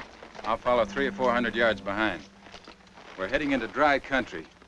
So stop at Sweetwater Well, fill your canteen, then move on. I'll give you about 10 minutes before I ride in and fill up. If nothing happens, we'll meet at Humboldt House. Well, what if Savage takes a shot at me from up there? He won't. Not the way I figure him. He wants you to suffer a little before he kills you. Well, in that case, maybe you're figuring wrong. What happens then? In that case, Jeremy, you better be prepared to do a little fancy ducking. Good luck. Yeah, thanks.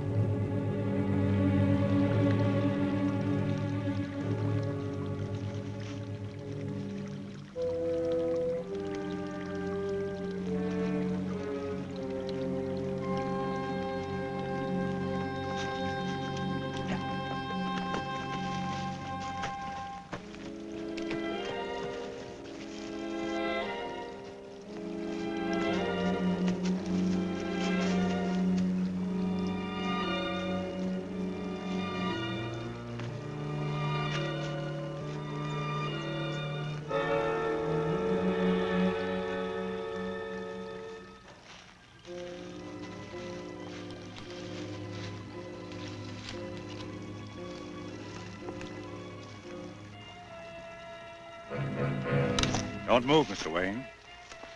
Savage? Naturally. Unfasten your gun belt and throw it here. And make every movement slow, Mr. Wayne. A bullet is far faster than any move you may make.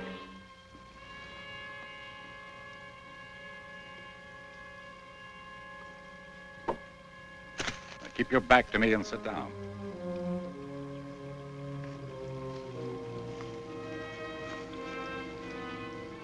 Well, now, here we are, all ducks and Billy O, as the saying goes.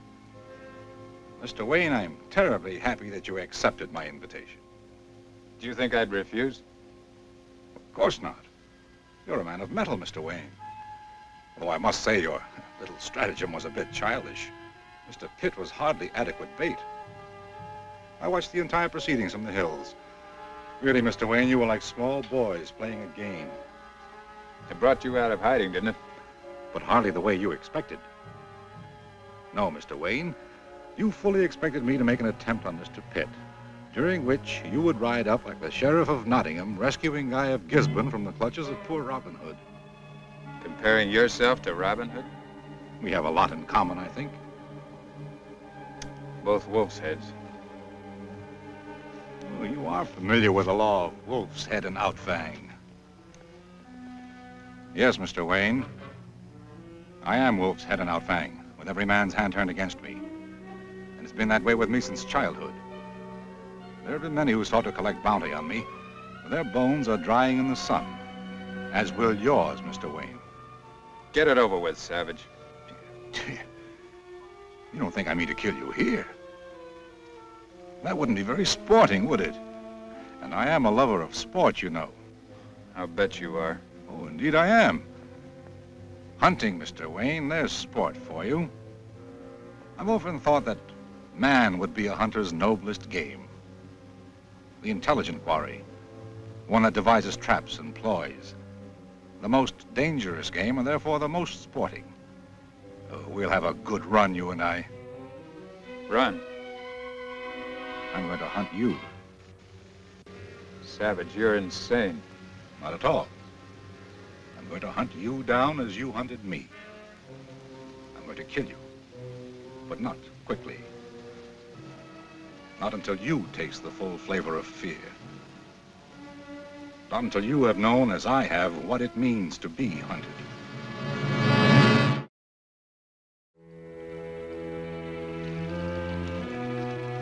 Up, Mr. Wayne.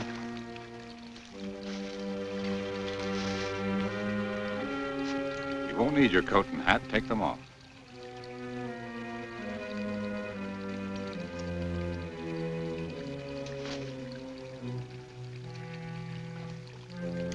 Let's go.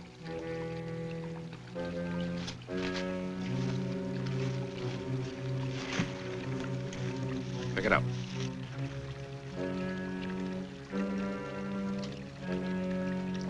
It's full enough.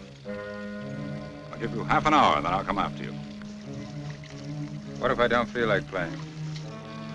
You can die now. It's your only chance, Wayne.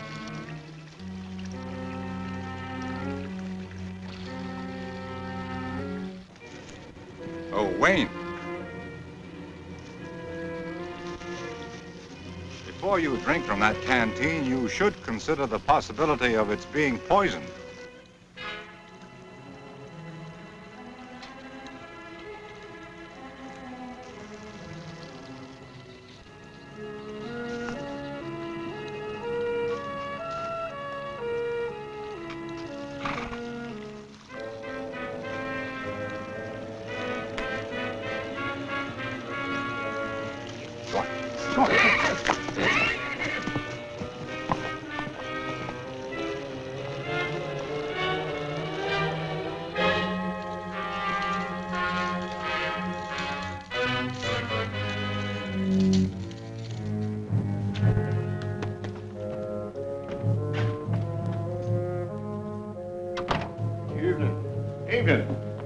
Fixing on staying over?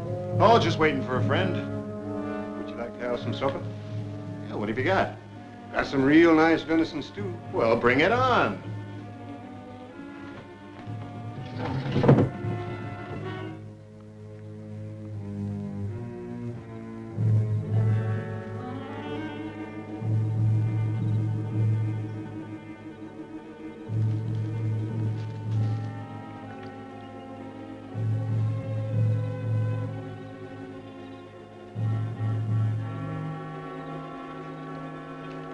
Thirsty, Mr. Wayne? Are you forgetting the poison? Go on, Wayne. Take a chance.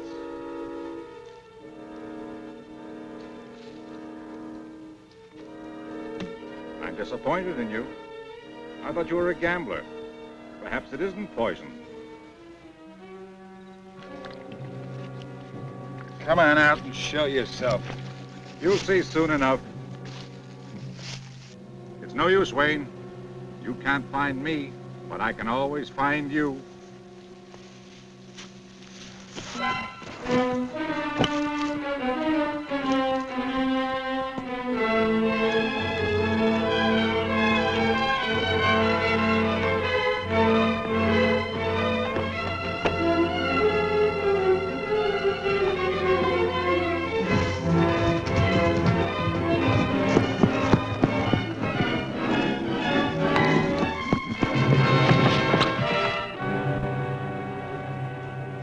That was a good run.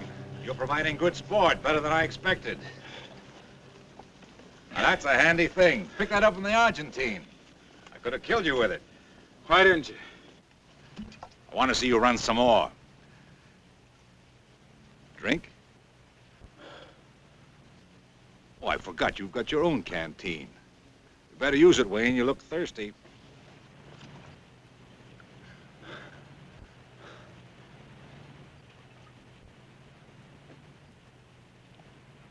Aren't you drinking? I'm saving the water, Savage. I'm saving it for when I have the opportunity and need the strength to kill you. That water is poison. Won't work fast enough to save you. You'll never have that chance. Now get up and start running. And take your little toy with you.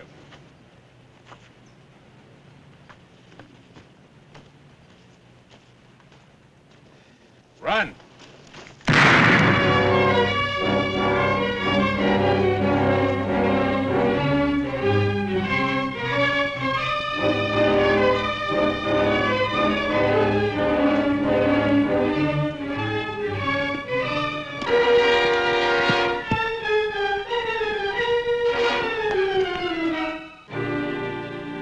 Are you sure there isn't another place called Humboldt Station?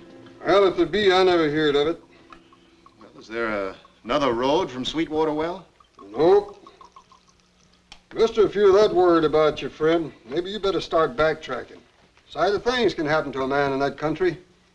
Maybe he got off the trail and got lost. Maybe he got snake bit. Maybe his horse throwed him. Maybe most anything.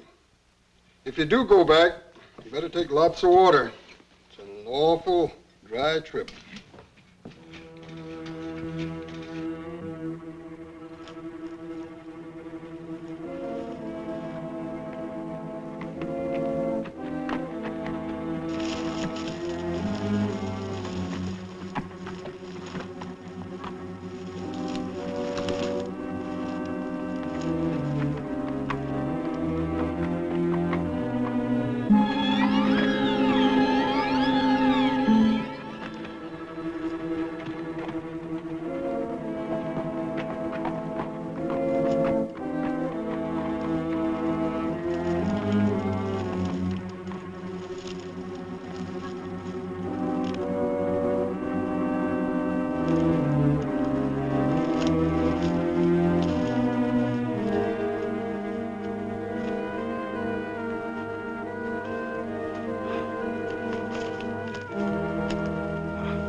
Taking your chance, Wayne?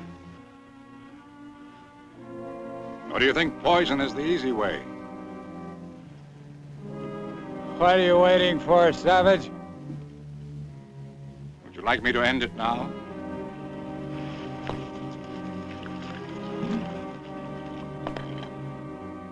What are you waiting for?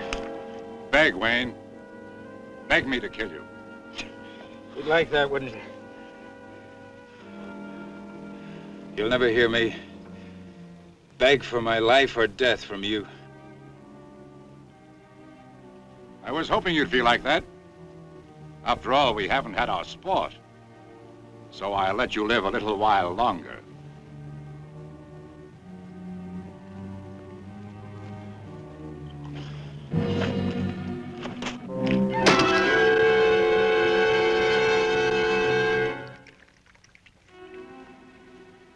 Shouldn't waste water that way, Wayne.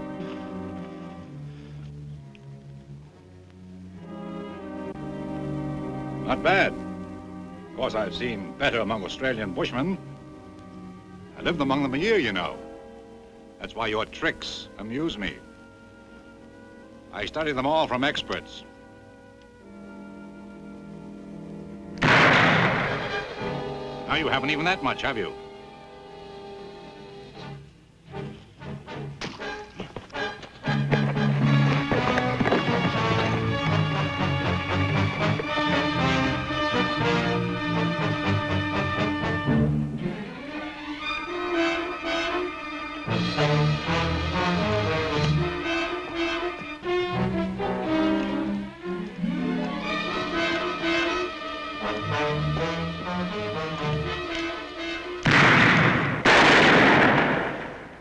Wayne?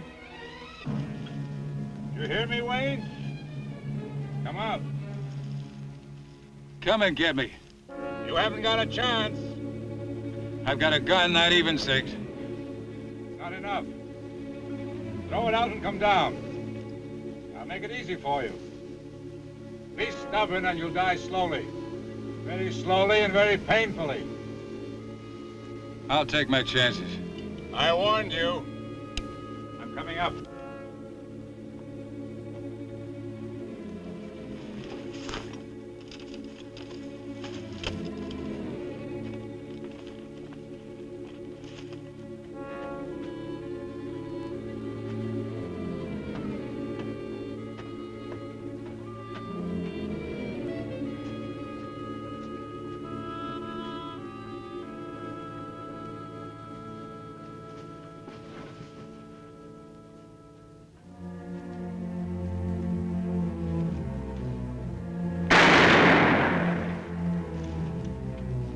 You got 3 shots left, Wayne.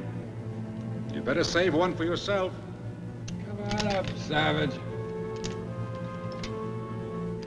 I don't think I'll have to. I think I'll just wait.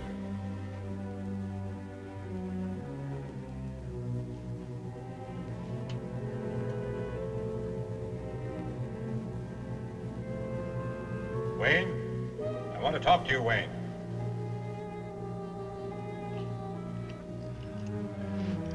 Come on up, Savage. I'm not that kind of a fool. There's only one way into that den of yours. I dare say you have your gun pointing right down the middle of it at this moment. Come on up and find out. I'm only trying to point out your hopeless situation. I'm getting bored with this, Wayne. Come out. Very well, then. We'll wait. You can't last much longer, you know. You're dried out. How long since you've had a drink of water, Wayne? In a little while, you'll be too weak to even fire that pistol. I'll come in then. Of course, you might try your canteen. After all, you can't be certain it's poisoned, you know.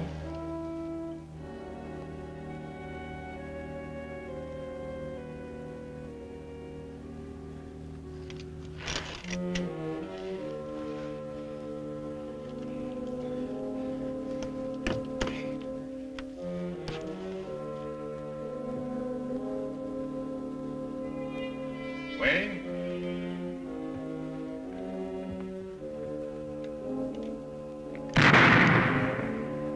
Still with us, eh, Wayne? Well, it won't be long. Wayne? Still here, Savage. We have a guest. Your friend, Mr. Pitt, is coming. Fancy that, Wayne. Here's the bait you set out for me, riding back to find the trap.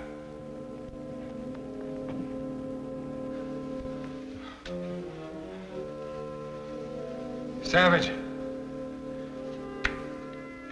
What are you gonna do? Kill him? When he gets close enough.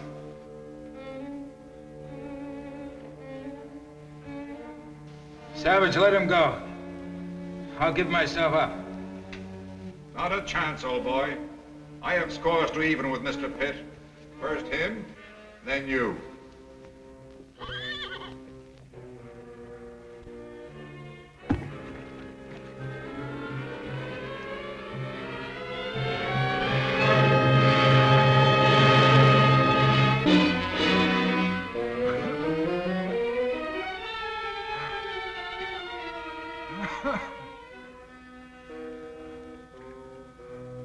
Savage.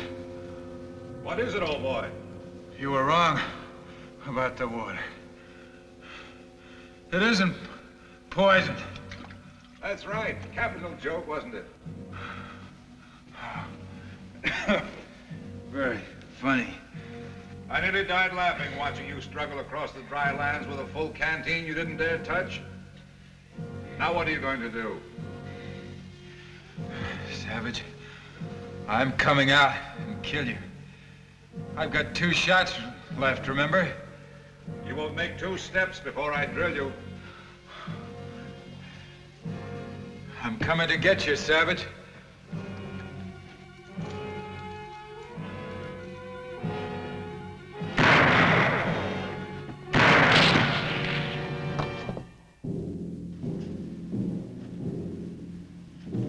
Just lost your last shot, Wayne.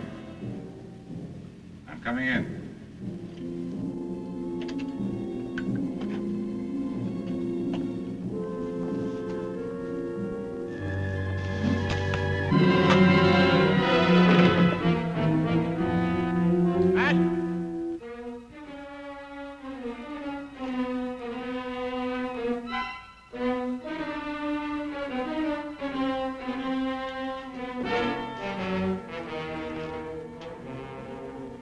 Give me a hand with him.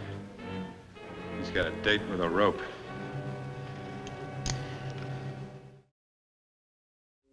I stand before you this day, my friends, an innocent man, hounded and persecuted to my death by the law. Man, do you suppose anybody out there believes what he's saying? One man does, Charles Savage. With no other recourse left to me, I confide my case to divine judgment and look forward to that day in eternity when my enemies, too, must stand before that awful tribunal and be judged. I have nothing more to say. Get on with it.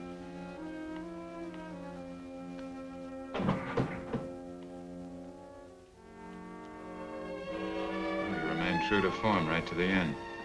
Blamed everybody but himself for being on those gallows.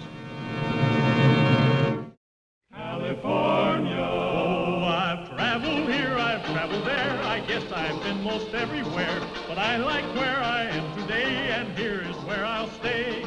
Now, one thing I just can't endure is being broke and being poor. So I come west to take the cure, and here is where I'll stay. This is Clark Gable asking you to do your heart a favor.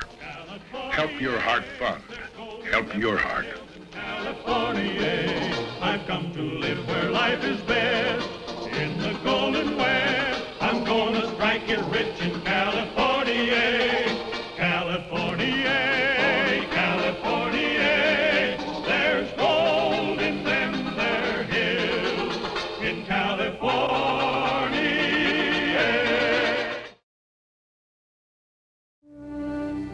The year 1854 in San Francisco was marked by 2 significant events.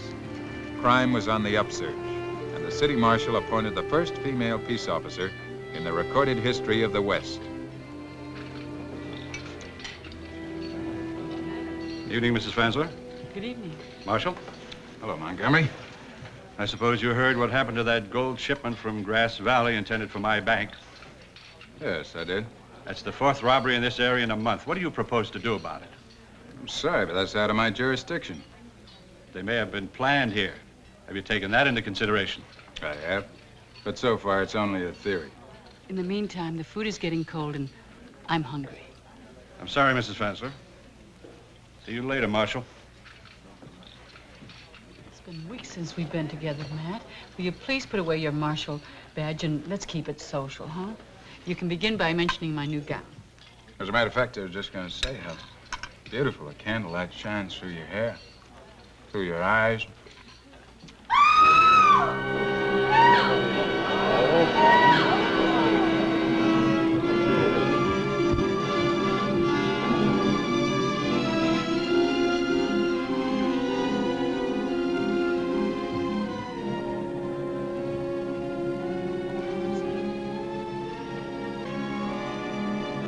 Instead. California, California, The Californians. California, I've come to live where life is best. In the Golden West, I'm gonna strike it rich in California. California. This is the house physician, Dr. Kellogg. This is Mrs. Fantley. How do you do? Ever do any nursing, Mrs. Fansler? No, but I'd be willing to try. You'll take care of it, Marshal. I wait downstairs.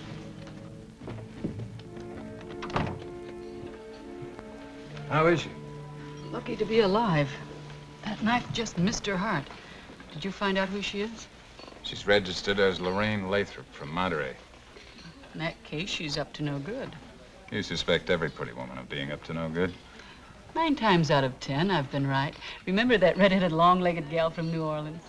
Well, you had reason to suspect her, but why the woman upstairs? Well, no honest woman tries to conceal the fact that she's married. She's not a miss, she's a Mrs. How do you know? The mark on her 3rd finger on her left hand. What else did you find out? That she had a dozen inexpensive nightgowns, 11 of them blue, obviously her favorite color. There's one horrid purple with black lace, proves she's married. I'll bite. Why does that prove she's married? Because a woman of her obvious good taste wouldn't be caught dead wearing a thing like that. It's the kind of nightgown that only a husband would buy for his wife. Very good detecting. Why don't you take over this case? I'll be glad to. Give me a badge and swear me in. I was only joking. I'm not. Let me help you on the case, Matt. Why should I? Well, I'd be near you more often, and well, I wouldn't have to worry about all the mistakes you're bound to make before you get to the bottom of things. Oh, why am I bound to make mistakes? Well, you already made a serious mistake by refusing to believe that she's a bad apple. Oh, please, Matt. No job for a woman. But you're dealing with a woman criminal. I have no reason to suspect she's a criminal. Besides, who ever heard of a female peace officer? Did you ever hear of a female teacher? If we were smart enough to teach you when you were a boy, we're smart enough to help you when you grow up. Come on. Touche. Please, Matt. No. Oh, for heaven's sakes, let's eat. You know, the only time you take me out is between murders, and I like to make the most of it. Marshal, my patient seems frightened that the man who attacked her might return. Could you place a guard with her? Yes, I'll put a man outside the door. Well, that won't do. I'd like someone on the inside of the room in case she wakes up and wants something. Oh, all right. Good night. Night, Doctor. If she wakes up and finds a strange man in her room, it'll scare the wits out of her. I'll volunteer, Matt. I knew you would. I'll need something to make my position official, of course. You always carry a deputy marshal's badge. Swear me in. That's blackmail. All right, raise your right hand. I swear to do everything that deputy marshal's supposed to do. I do. Good. Now you're deputy marshal. Listen, supposing this man does come back, what are you going to do? Throw the badge at him? Shoot him with this.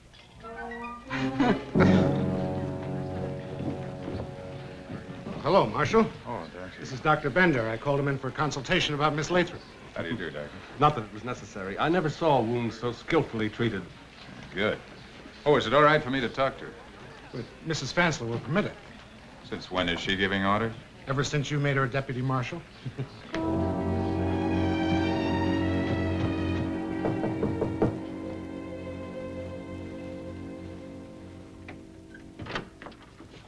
She's asleep.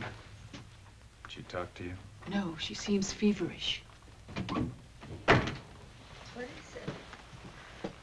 Who are you? I'm Wilma Fansler, deputy marshal. I've been nursing you. This is Matt Wayne, city marshal of San Francisco. I have to ask you some questions. Do you feel up to it? I'll do my best. Do you know who stabbed you? It was a big man. He had a big mustache. I'd never seen him before. Why would a total stranger want to kill me? I don't know. Why did you come to San Francisco, Miss Lathrop? Or is it Mrs. Lathrop? I'm a widow. Lathrop's my maiden name.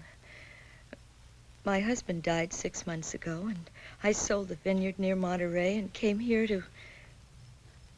The money. Where's the money? What money? The money I got from the vineyard. It was $15,000. Did you find it, Marshal? No. It was in a small valise.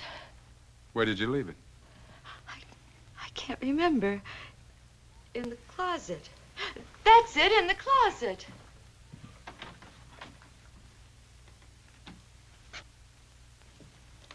There's no valise in there. It may be the man who stabbed you knew about the money. Are you sure you didn't know him?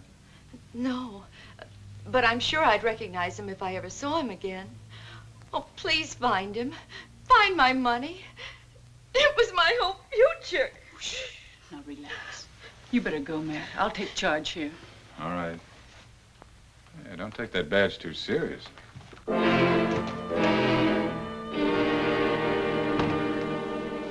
That's Miss Lathrop. Still hysterical. The doctor's with her now. And did you find out anything? I found out you better watch your step. It wouldn't be the first time pretty women have tried to blackmail you, you know. Some very ugly men have tried to blackmail me, too.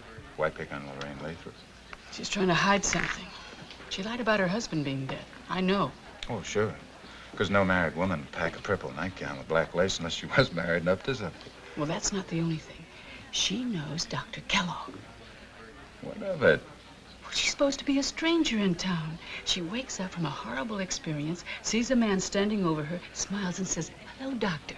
Now, how did she know he was a doctor? When did this happen? Think I'm a good detective? When did it happen? Before I rejoined you at the dinner table last night. Why didn't you tell me then? Because I wanted to have you tell me more about how the candlelight shines in my eyes.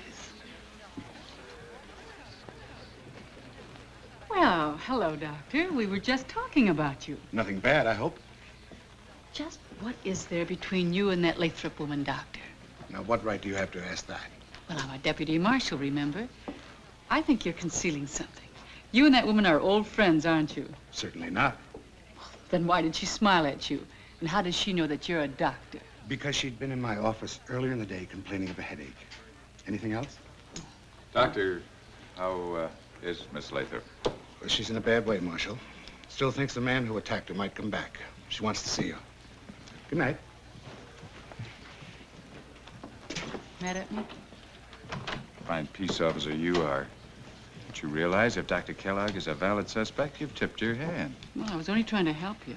Biggest help you could be is to give me back that badge and mind your own business. Absolutely not. Where are you going?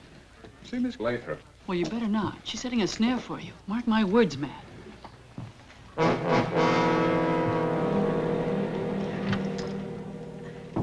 Come in.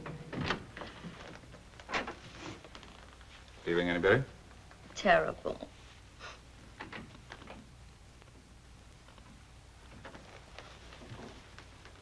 Did you find my money? We're doing our best. The important thing is for you to get better. Sit down, Mr. Wayne. There are a lot of things I have to do. But I've been so afraid. Afraid that man might come back. Why should he? If he already has your money. Well, I don't think it was just the money that he was after. Please stay.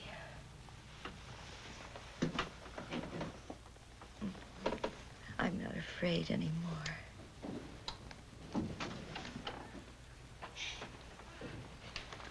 She's asleep.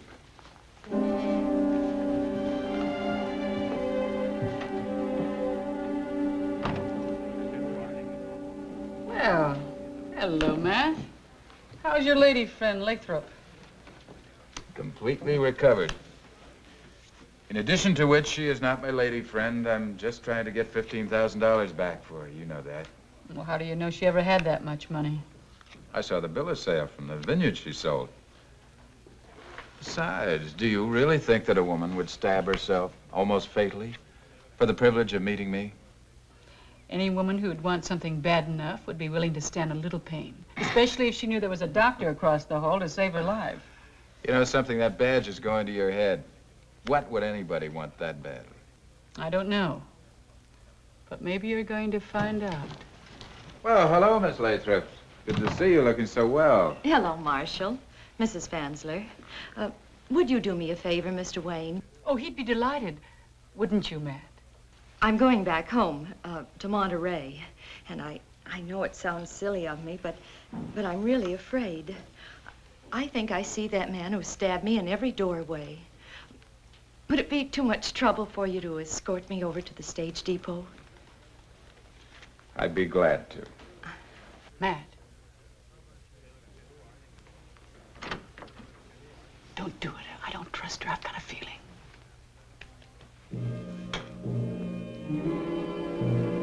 Let's go, Mrs. Lathrop. There you are. $15,000. And a good chance that bandits are waiting to take it away from you. Nobody knows I carry the payroll. I let on that it comes by express. At least let me arrange for a police guard till you get on the stage. That'd just be a sure sign I've got something valuable in the valise. Don't worry, Steve. I'll be all right. Well, good luck. Thank you.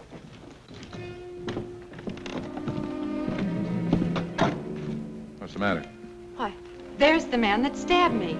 And that's my valise. Just a minute, mister. Let me have that bag. No, you don't.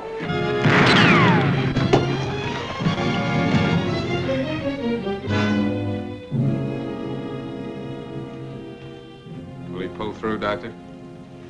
I don't know. All we can do now is wait. I can't understand it. I didn't think I wounded him that badly. He was trying to kill you, wasn't he? My job is to arrest him, not execute him. I heard about the shooting. Les. Who did it? Who shot you?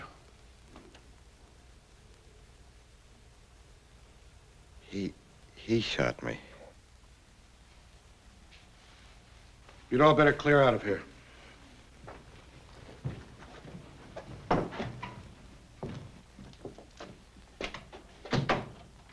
You shot him, Marshal?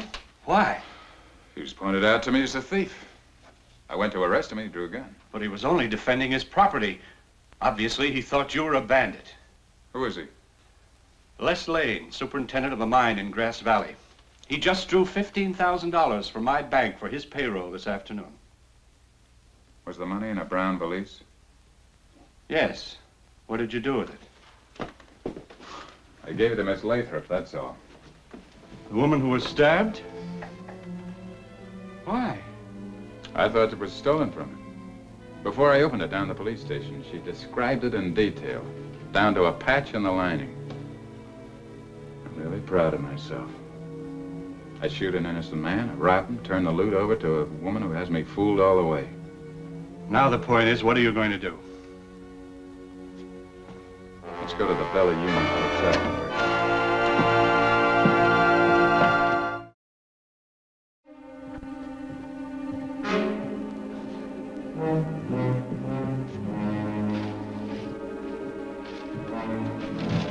Come out of there, Miss Lathrop. She's gone, not a stitch of clothes left. What are you doing here? And how did you get in? I showed the desk clerk my badge. The minute I found out that you'd given her the money, I thought she'd skip town. But I got here too late to stop her. And we'll never see the $15,000 again. It should have been obvious to you, Marshal, that she was up to something all along. What was obvious about it? She even stabbed herself to make it look good. Now, who would have guessed that she was lying about being robbed? You did. That's because I'm a woman. Montgomery, would you know Mrs. Lane? Can you describe her? No, but according to her husband, she was frail and sickly. Would you know where she is? Well, Lane told me she was in Santa Barbara for her health. What are you getting at? The woman who calls herself Miss Lathrop knows Mr. Lane's habits awfully well. She even knew the route he took to the stage depot. Who else would know that? I don't know. Would Mr. Lane have visited any other women in San Francisco? No, you're on the wrong track there, Marshal.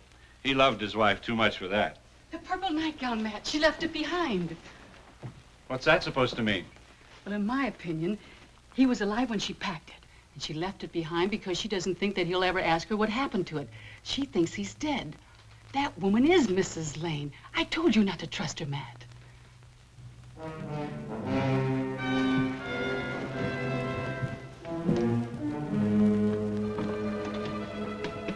Better wait here, Deputy. I'll be right out.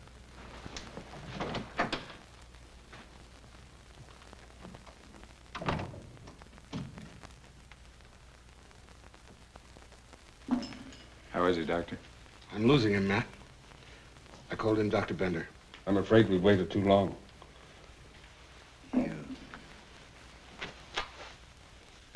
The woman who tricked me into shooting you left this behind. Do you recognize it? Never saw it before. Will you please get out of here, Matt? We're trying to save a man's life.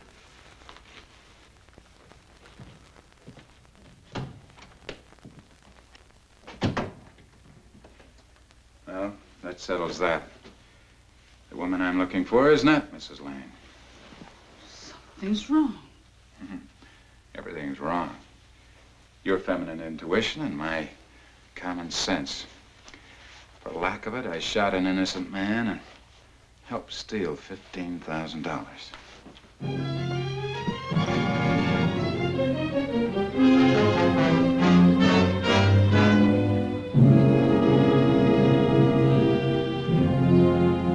Oh, don't take it so hard, Matt. Why shouldn't I? I'm the world's prize fool. Only when it comes to pretty women. But don't worry, I'm still on your side, even if you didn't listen to me. But you better listen to me now. That woman is Mrs. Lane as sure as I'm standing here. I'll soon find out. I've got an appointment with her. An appointment? Yes. She doesn't know it, though.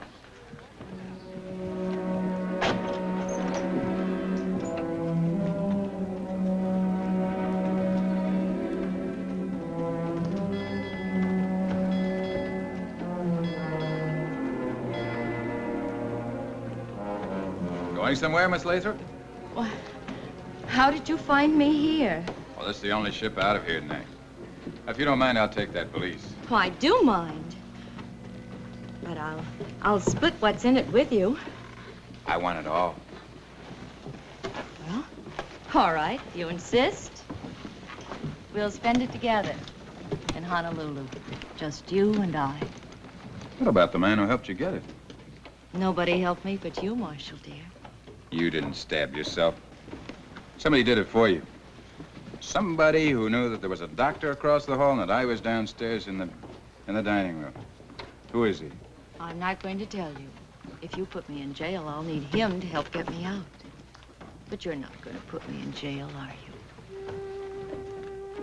Oh, Matt, you helped nurse me. Why, you held my hand. And there were times when I knew that you wanted to kiss me. You thought I was attractive then. You're still attractive. And I held your hand, and I helped nurse you. And there were times when I might have wanted to kiss you. But I'm still going to put you in jail. After we've seen the man you tricked me into shooting. He's dead. No, he isn't. And you're going to see him. You're under arrest. I figured you were going to leave on a boat. Hello, Matt. I figured pretty good, didn't I? Good detecting, wasn't it?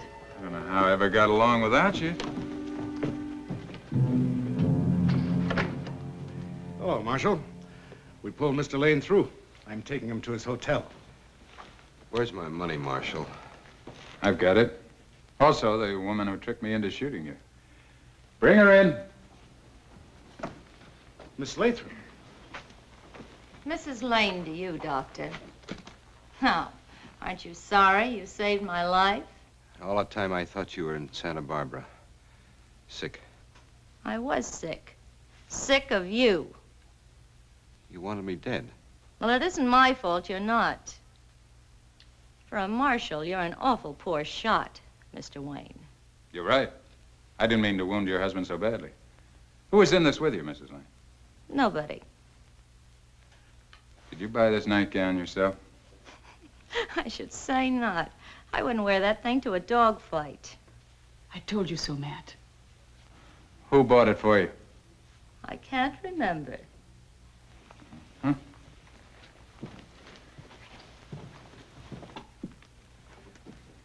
Why did you have to be so doggone conscientious, Doctor?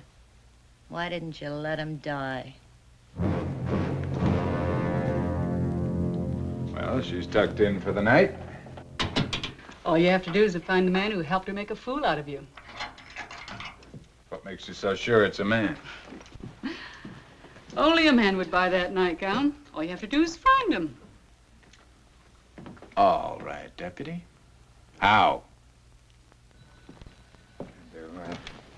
Would you have another one like this? Not me. I wouldn't be found dead in this thing. Well, no, I meant in stock, you know, for sale. No.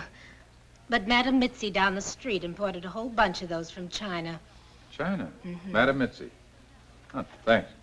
Why on earth do you want another one?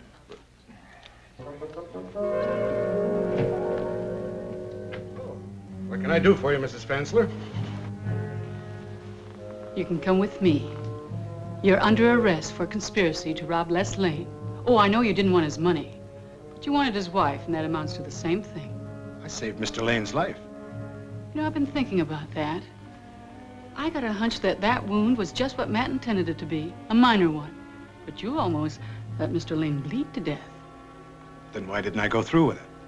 Your conscience as a doctor wouldn't allow you to let a patient die. You're right. I couldn't let a patient die. But you're not a patient.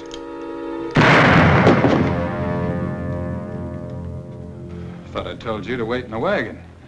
I'm sorry, Matt, but I had a hunch he was about to skip town. I have a hunch it was a bad idea to give you that badge. Let's go, Doc.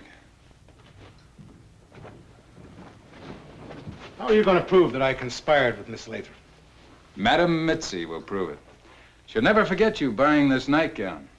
She was so shocked by your bad taste. Let's go, Doc.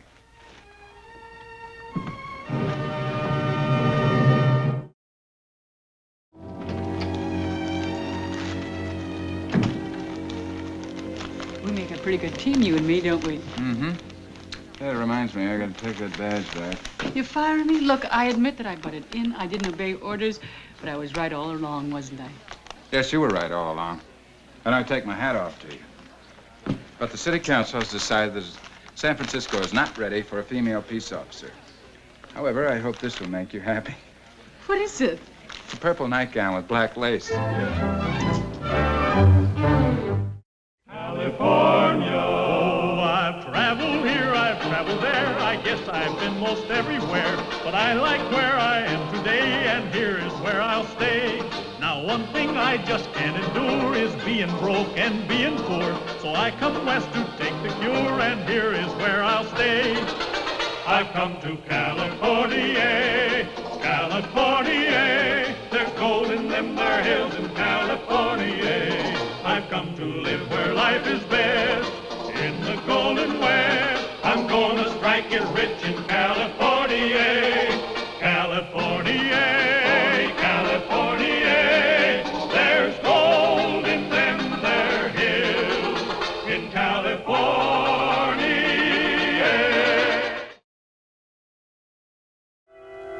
San Francisco, 1854. A brawling young giant of a city. To it had flocked a polyglot population from all corners of the world. Mr. Quan Wei to see you, sir. Thank you, Sergeant. Venerable Quan, what can I do for you? I come to you with problem. My oldest son. I see. Have a seat. Is he in trouble? Aye, my house has been dishonored.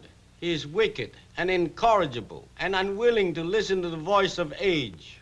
What's he done? He desires to be a policeman. Oh, is this such a wicked thing? Among our people, yes. We honor first our philosophers, next our merchants. But a soldier and a policeman is below the merest coolie. Well, your customs are not the customs of this country, Venerable Quan. They are Chinese, and my son is Chinese. I see. Well, so far, we don't have any application from Chinese to join the force. My son is already employed here. Oh?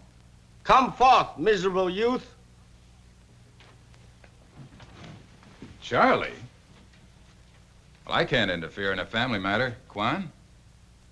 According to our laws, your son is of age. He does his work very well, too. I have no reason for dismissing him. I'm sorry. Then I have no more business here. Good night.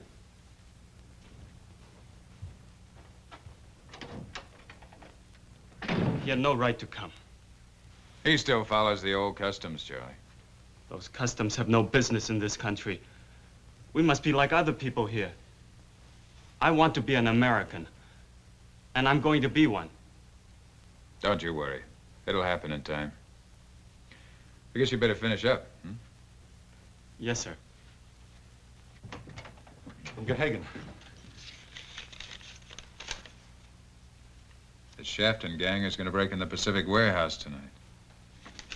Get 4 men and meet me there. Yes, sir. California, California, The Californians. California, I've come to live where life is best.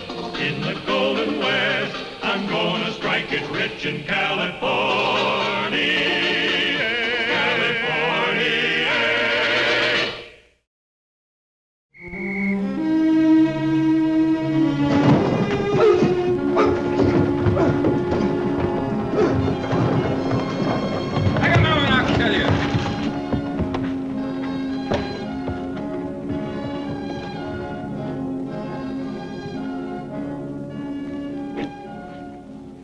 Everything all right? Everything's fine, Gehagen. And thanks a lot.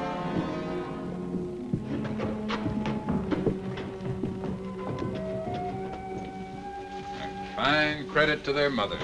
Seems like a waste of time, sir. Gus Shafton will post bail in the morning. That's the man I want, Gus Shafton. Good night, Sergeant. Good night, sir. Good night, Mr. Wayne. Good night, Charlie. I didn't see you.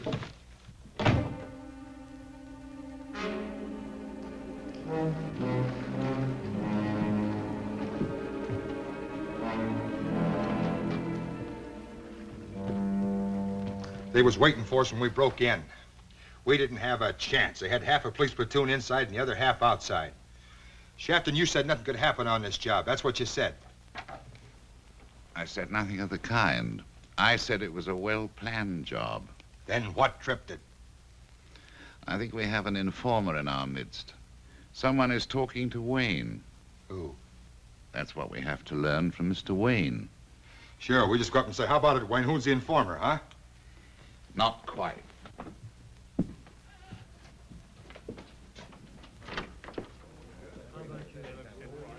That corner table. He works in Wayne's office. Comes here every night when he's through. I never noticed him before. Nobody ever has. That's good for us.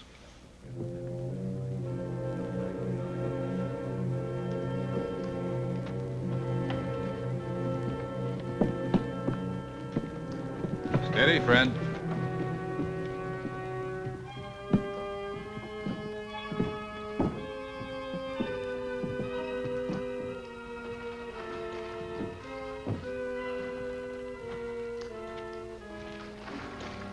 What's up, Gehagen? Nothing. Why'd you send for me? That's just the trouble, sir. Nothing's happening. Shafton must have something up his sleeve. What? I don't know. I'm worried. I think they're getting on to me. Want me to take you off the job? No, not yet. I can stay on a while longer. Don't forget you're a family man. I don't want you taking any unnecessary chances. I won't.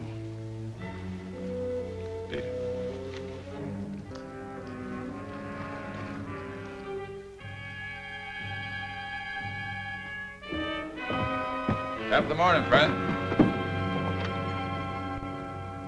You're late. Where have you been? Walking. Well, I'm glad you're here. I have a problem. I can't take any more problems tonight. What is it? I'll let you talk to her. Her?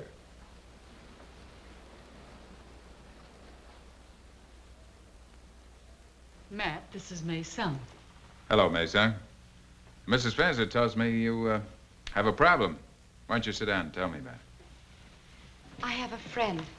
He is my problem. His name is Charlie Wong. Oh, sure. Gold-toothed Charlie. Do you know why they call him that, Mr. Wayne? It's because he's always talking about someday having a gold tooth, isn't it? For heaven's sakes, why? Well, once he saw a banker. Very big, very important. He had a gold tooth. Charlie wants to be like that man. A big American. You mean he thinks that having a gold tooth automatically makes a person important? No, no. Charlie is not a fool. How do you say this? Charlie and I are different. Charlie wishes to be something that he is not. Oh, that's a serious problem. Charlie goes to bad places. He makes friends with bad people who make him think bad thoughts. He quarrels with his father. Chinese do not quarrel with their parents. Who are these bad people? I've seen him with a man called Shafton and another called Hogan. I'll talk to Charlie. You're one whom he respects. Thank you very much.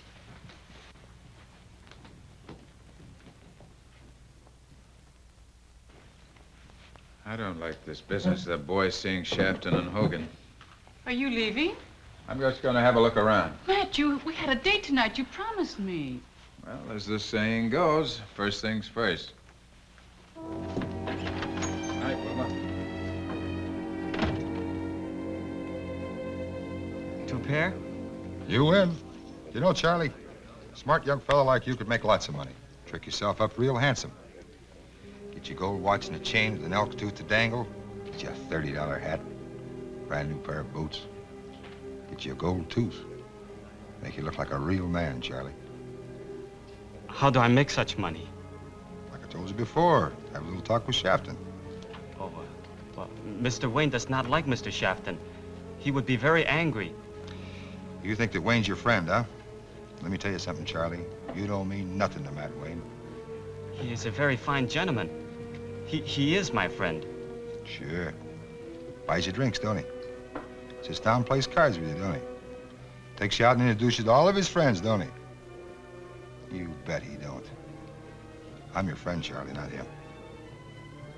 Thank you. How about a little service from my friend Charlie here?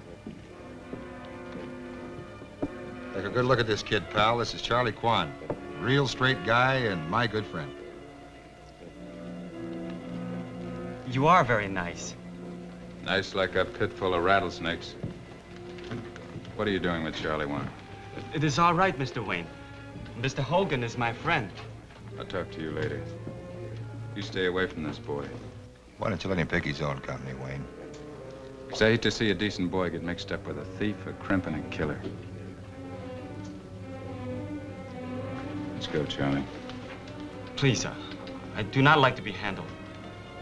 I hate to do this, Charlie, but you're coming with me. I can walk by myself. Bye, Mr. Hogan.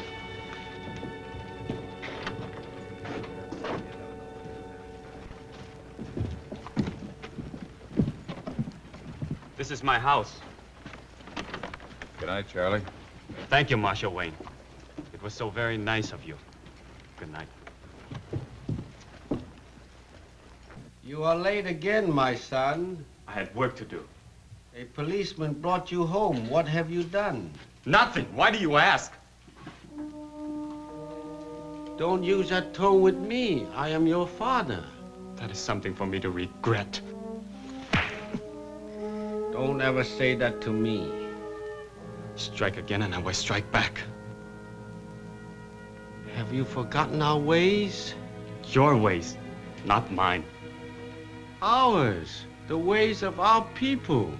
They mean nothing in this country. You, your laws, your gods, they mean nothing here.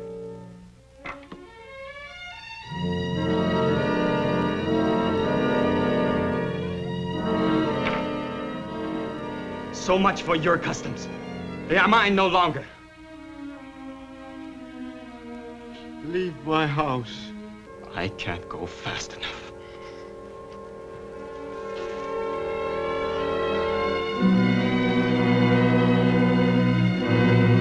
Only once has Mr. Wayne paid any attention to me, and that was to make me lose face in front of my friends. I do not like him anymore. Now I will work for you. Fine, Charlie, fine. Too quiet. Shafton's not moving. What does Gahagan say? He's worried. I'm gonna pull him out. I don't want anything to happen to him. Probably the best idea. He's a dead man if they ever find out he's working for us. Yeah.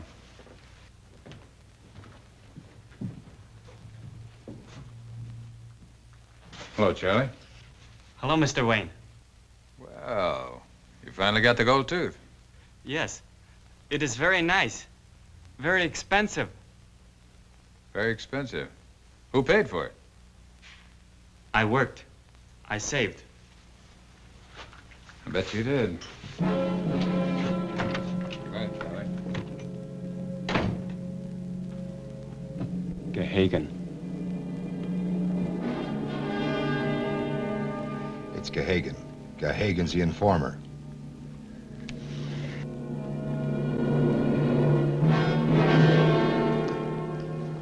Gahagan.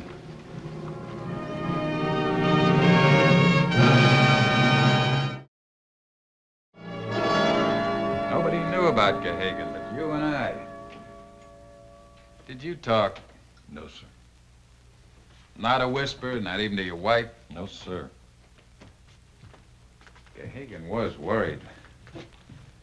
But he thought they hadn't gotten smart to him. He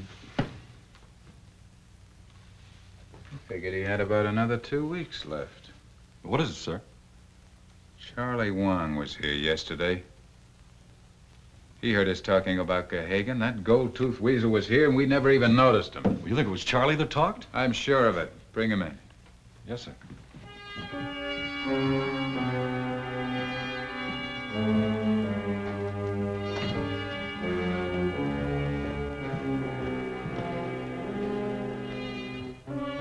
Where's the Chinese? Upstairs. Why? Wayne's men are looking all over for him. Then we'd better put Charlie out of Wayne's reach. Do it quietly. Oh, pal. You lied to me. That's no way to talk to a friend. You said you would not kill Gahagan. You lied.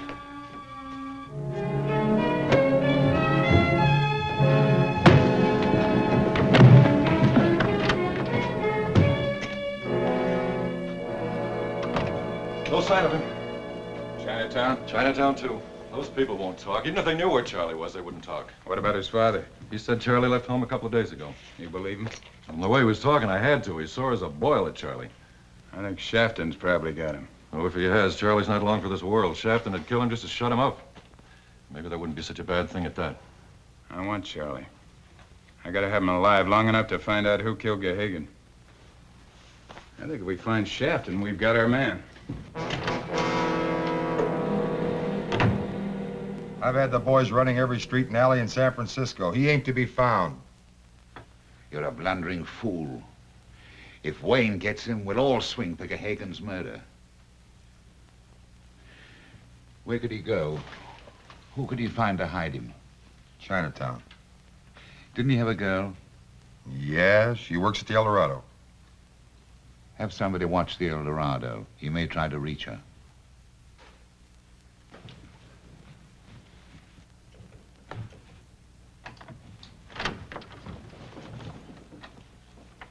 Mr. Wayne is here. Does he know about us? Yes. I must have another place to hide. Why don't you give yourself up? No. There is no escape. I can only hide until there's a ship going to China. There is no ship to China. Please, Charlie. There is one place you can go. To your father. Never. You must. Yes? Marshal Wayne's downstairs. He wants to talk to you.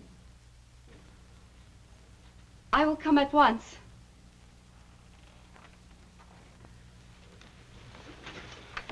Tell him nothing. Do you understand? Nothing.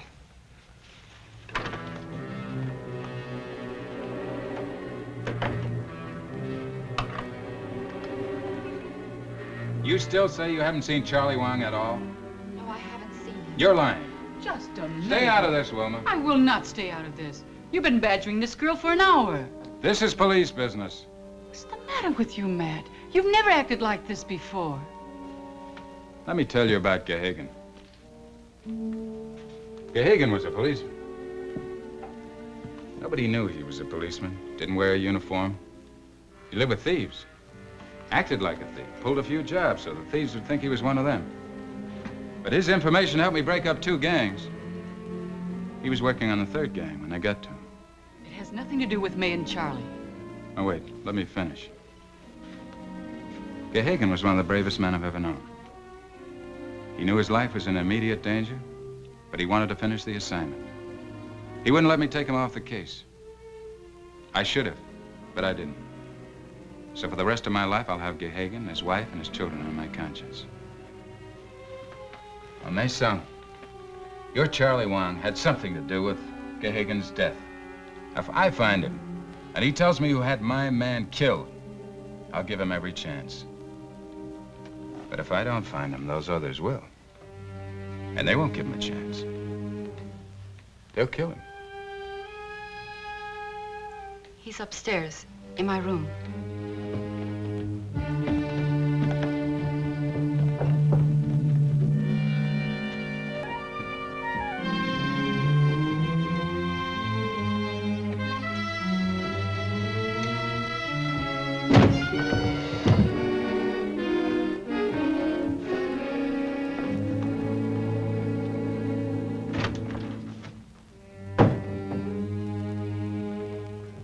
Where would he go? There's only one place that he would go. Where's that? To his father's.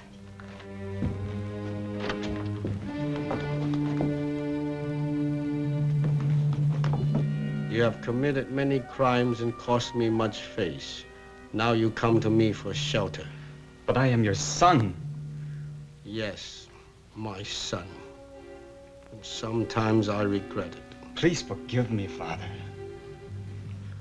Do you submit to me, my son? I submit. Then you will be judged by the laws you have denied, punished according to the customs you have scorned.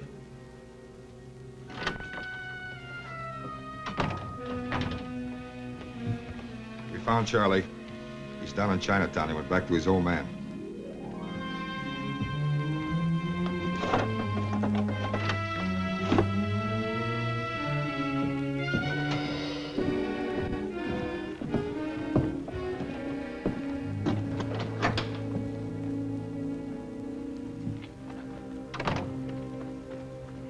Wayne just went into Kwan's house.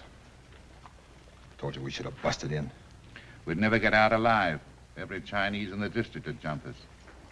This is just as good. We'll wait until Wayne comes out with Charlie. We'll get them both.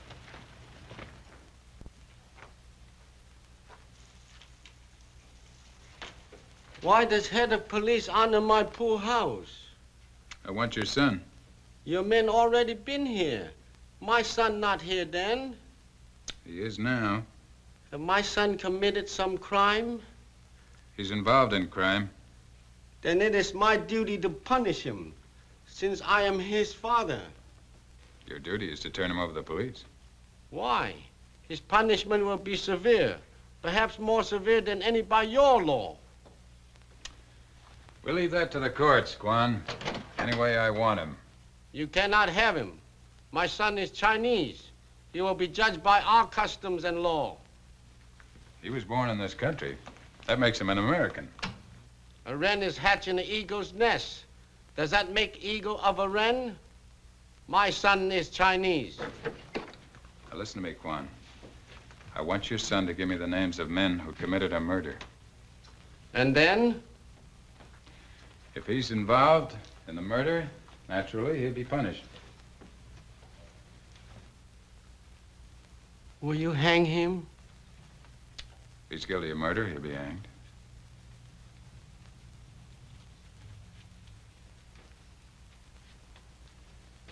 My house has been dishonored. Juan, isn't that better than a heart black with regret because you helped murderers to escape? They killed a good man. And what does this stranger's death mean to me? He was an honorable man. Even as you and I. I cannot surrender my son. I followed you, Mr. Wayne. I talked with Charlie. He's surrendering himself. I'm glad. All right, Charlie.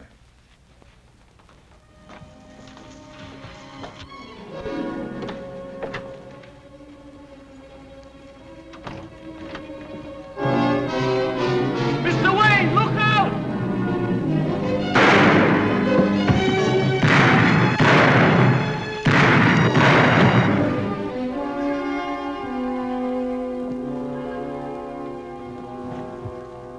He took a bullet meant for me. You owe a debt. We Chinese pay our debts. I go home weak for my son. Is he dead? Not yet. Let's get him to a doctor.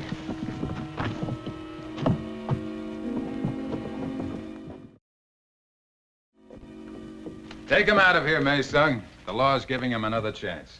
You mean I'm not going to prison? Not as long as she can keep you out of trouble. What outrageous conduct for young people. I must correct them. Forgive this rude departure. What's funny? I was just thinking. You know, when your and my ancestors were wearing animal skins in some dripping European forest, Charlie's ancestors had already developed a literature, a language, and a law.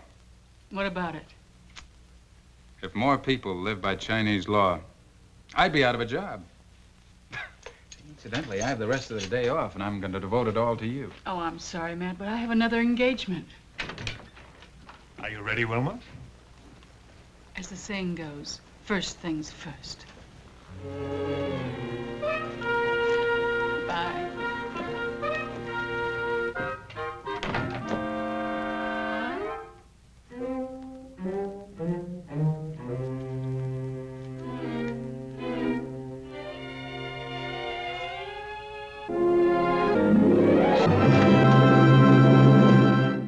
California. Oh, I've traveled here, I've traveled there. I guess I've been most everywhere. But I like where I am today, and here is where I'll stay. Now, one thing I just can't endure is being broke and being poor. So I come west to take the cure, and here is where I'll stay. I've come to California, California. There's gold in them there hills in California. I've come to live where life is best, in the Golden West. I'm gonna strike it rich in California, California, California. There's gold in them there hills in California.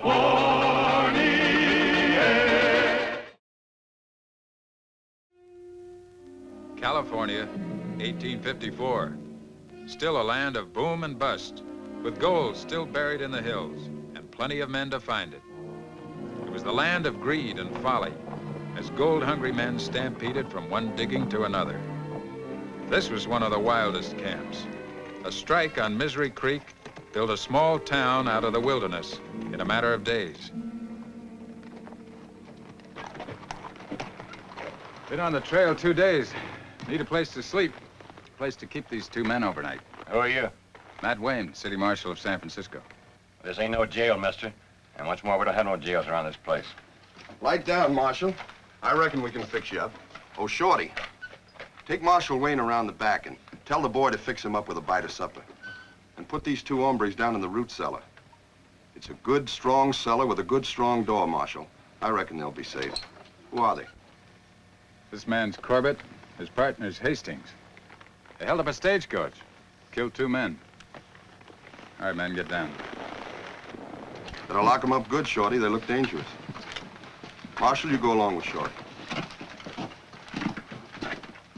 You out of your mind, Dayton? This ain't no time to have lawmen around. Shut up. I'll do the thinking. That jackass with the star is going to be our goat. We ain't going to have to dodge a posse after all.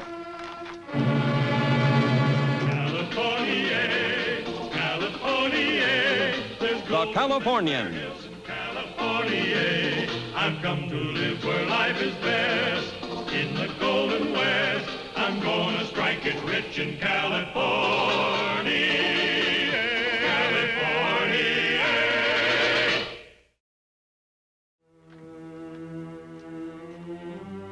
Wayne?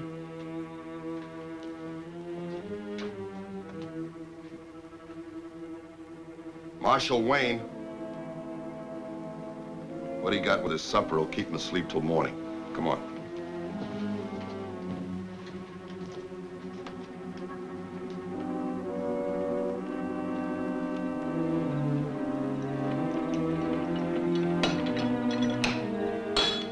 All right, you fellas, come out of there. Corbett. Hastings, come out. What's this all about? Never mind, you'll find out. Go on.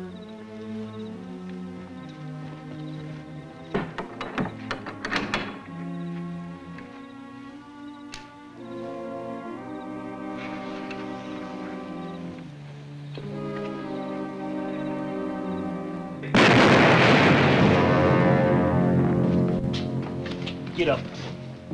Get up. You mind telling me what this is all about? Maybe you can tell us. Where's Dayton? Where's Paiute? What? Who? And them 2 fellas you brought in last night.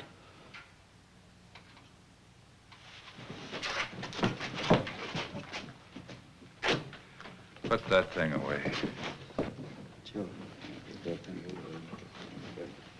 There was $100,000 worth of gold in this safe. Every cent the camp made on the last strike. Why was it kept there? Dayton banked it for us. Now it's gone. So's Dayton, so's Paiute, and so are them 2 fellas you brought in. Oh, you figure they blasted out and got away? Looks that way, don't it? That root cellar had a door 6 inches thick. It was iron-bound to boot. Who let Corbett and Hastings out? Guess who? What? Me? That's good guessing. Now, wait, you're not using your sense. I'm a lawman. Those 2 men were my prisoners. Maybe you ain't a lawman. Maybe you and them fellas cooked it up together. You've got a lot of maybes, but no facts. Stop arguing with him, Shorty. Let's give him a miners trial and hang him. Hold it. Hold it, everybody. If there's going to be a hanging, I want to be a part of the festivities. There ain't no fun in a hanging unless you do it upright and proper. Well, howdy, stranger. Vinegar, Pete. Get out of here. Oh, I guess not. As a first citizen of this town, I got a right to be here. And besides that, I got this old widowmaker, and the first one of you that makes a move is gonna get a load of buckshot right in your brisket. Now, you got anything with you to prove you are who you say you are? Yeah, in my pocket. Well, take it out, but take it out slow. Any fast action makes me nervous. Shorty, you can read, can't you? Well, study that a bit. I ain't got my specs with me, and besides that, I can't read. Says he's city marshal of San Francisco, all right. Well, I guess I should have shot you at that. You hanged a cousin of mine a while back. Maybe you remember him, J. Jimerson Jones.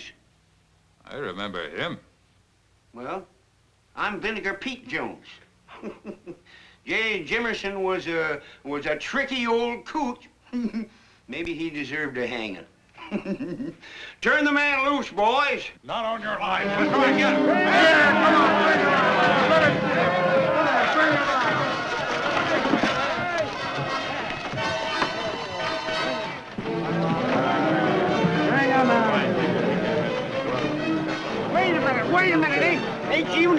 a trial? Get out of here, Jones, before we'll put you up with him. I'm sorry, mister.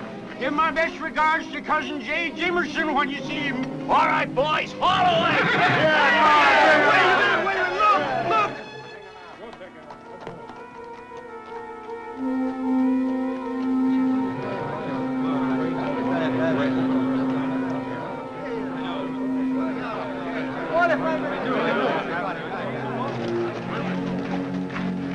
Now, take it easy, boys. I'll tell you all about it. Some of you give poor Paiute a hand. Thanks. No trouble. No trouble at all.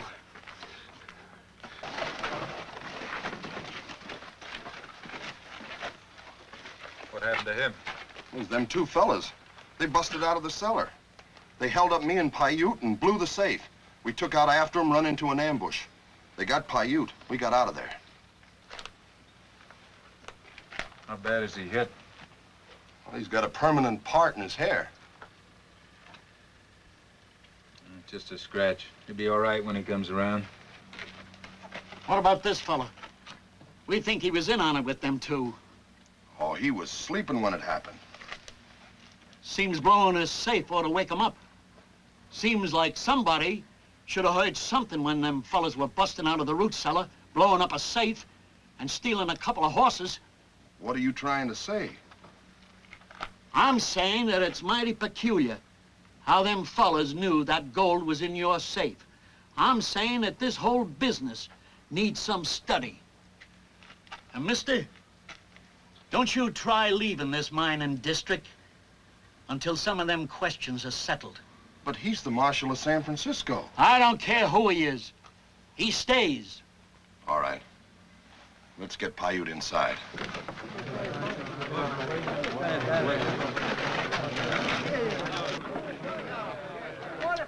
Suppose you've done a lot of mining, huh? Considerable. Did you ever use blasting powder? Yep.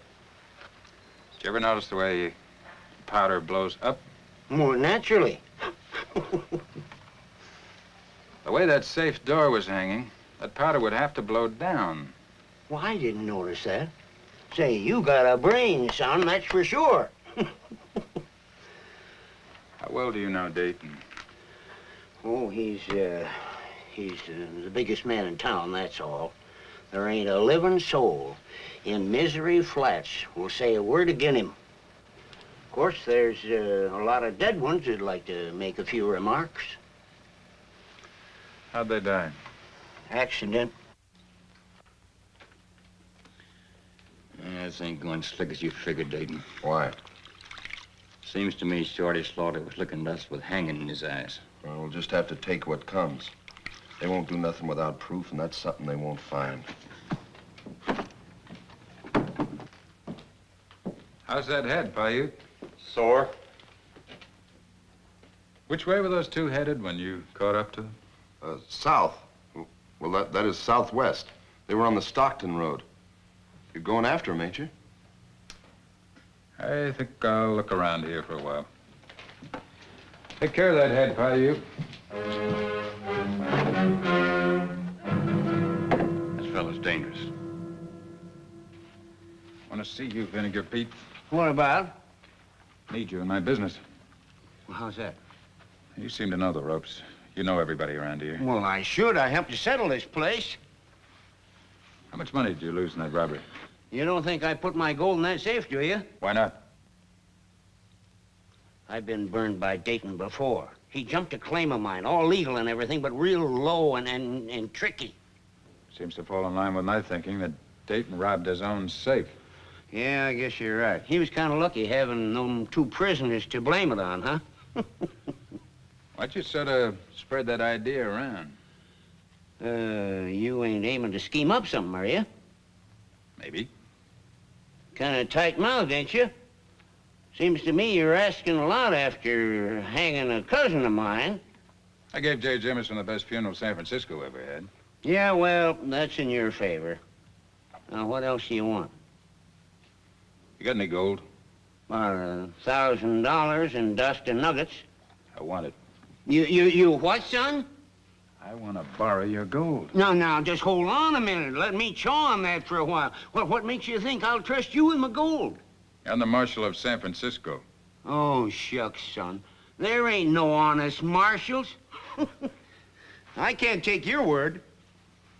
Didn't I keep my promise to Jay Jimerson? He had a fine funeral, didn't he? He sure did. That's right. All right. I want that gold, and I also want that big shotgun of yours. Have them ready tonight. Well, what on earth are you gonna do? Start the biggest stampede this town ever saw. Leave night.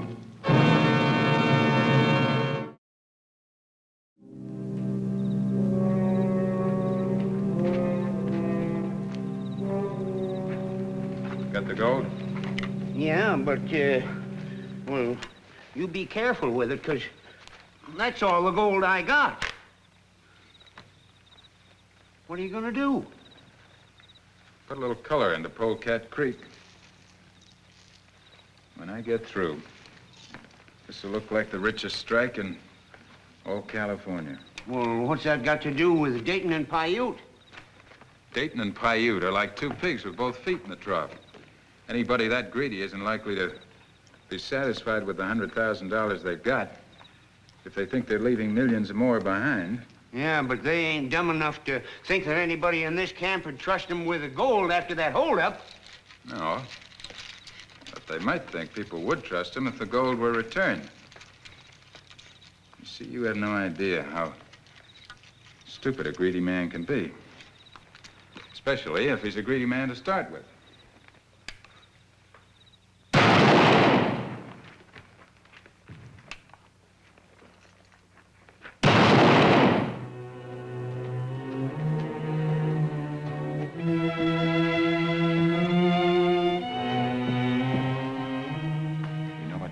Yep, stir up trouble and distrust. Cousin Jay Jimerson said I shined at that.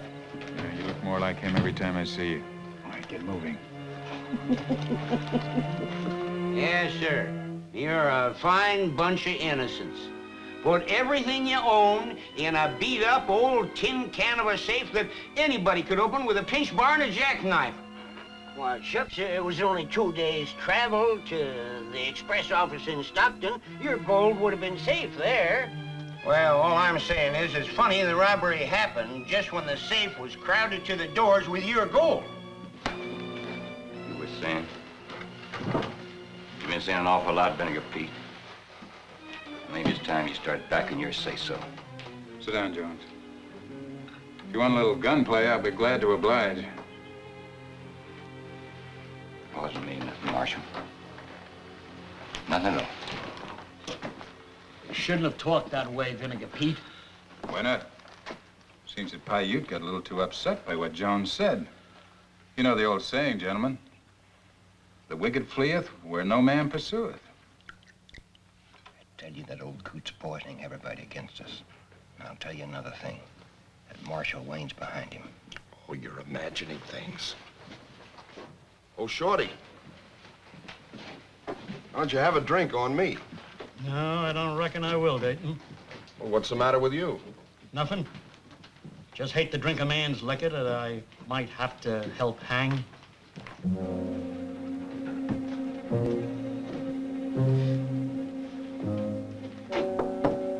If I ever saw a hanging, look, they're wearing it. I told you it's fools to come back here. And all right if it wasn't for Wayne. He started all the trouble. I told you needed to kill him. Then let's do it. He's always riding out to Vinegar Pete's camp. I can lay back in the brush and pick him off. You do that and we will hang. Everybody'll know we done it. You gotta meet him in a fair fight. Your honor's been insulted. You got a right to call him on that. That way, everybody'll know we resent what's being said about us. Now, wait a minute, Dayton. He'll kill me before I can get my gun out. Now, don't you worry. I'll be right behind him all the time. I got folks stirred up pretty good against them two. What's next? Get Shorty slaughtered to prospect Polecat Creek with you. When you find gold, raise the biggest row in town you can think of.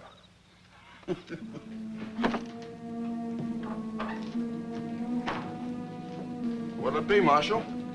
Let me have some Monongahela. Oh.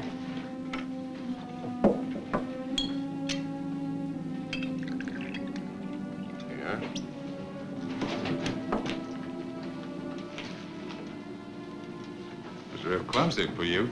Maybe I meant it to be. You've been talking about me, Wayne. Maybe it's time to eat some of your words. Dayton, do you want this man's blood all over this clean floor? Marshal Wayne, this is not my affair. If Paiute felt insulted by anything you said, that's his business. I might have killed you, Wayne.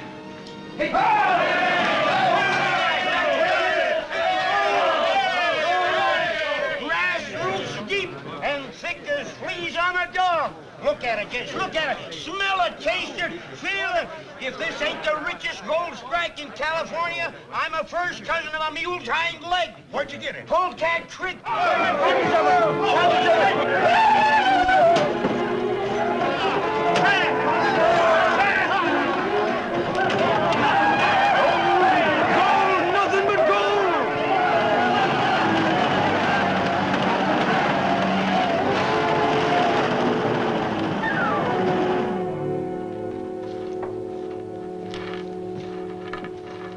It's all like this.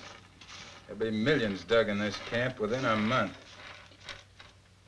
I'll take this to Vinegar Pete. Millions. Must be all kinds of money up there.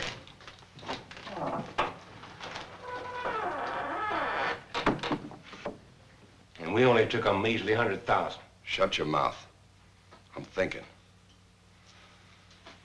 I'm thinking that what we might get up there is better than we got here. You can't get away with it. Let me tell you something. I know miners. They're greedy. After they make a big strike, they're not going to waste a lot of time toting gold to some express office. Not while they can dig more. They're going to leave it right here with good old honest Amos Dayton. Not anymore, they won't. After all that talk Jones made. They'll forget all about Jones once I give them back their gold. I don't want to take the chance. You'll do what I say. Come on.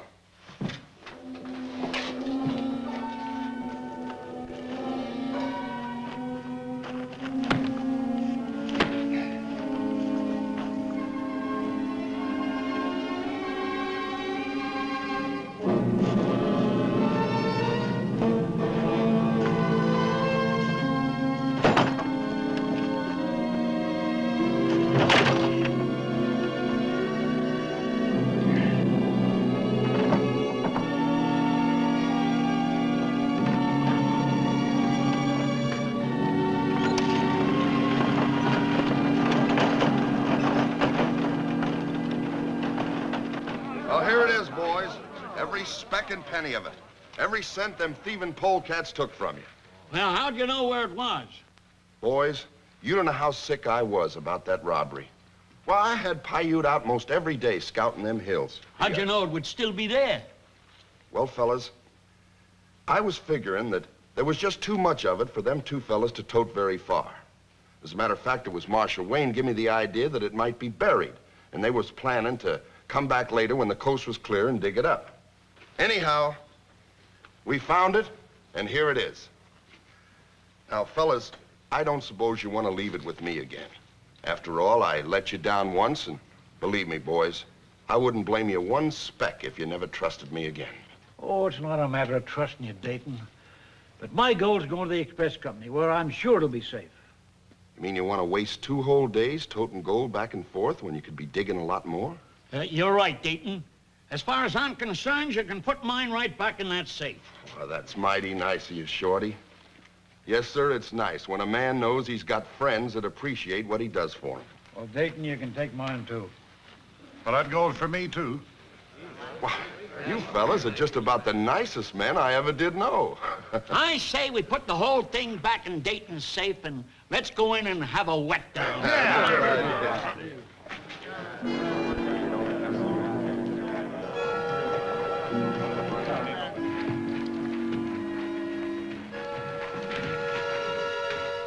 Something you forgot, Dayton, when you were digging up the gold. What are you talking about, Wayne? Corbett and Hastings. Both of them shot in the back. Both buried in the same spot, underneath the gold. Right where Dayton and Paiute put it. Is he dead? No, just a crease in his skull. To match the one Dayton gave him. To make it look as though they've been bushwhacked? Well, I guess you might as well haul out of here, man. This is a dead town. What do you mean, dead? There's a new strike on Polecat Creek. Oh, sorry about that, boys. I assaulted that area myself with a shotgun. You what? I had to do something to bring Dayton and Paiute out in the open. I guess men greedy enough to steal from their own friends are greedy enough to believe anything. Well, bye. Boys, I heard assaulted mines before, but there goes the only man that ever assaulted a whole stampede.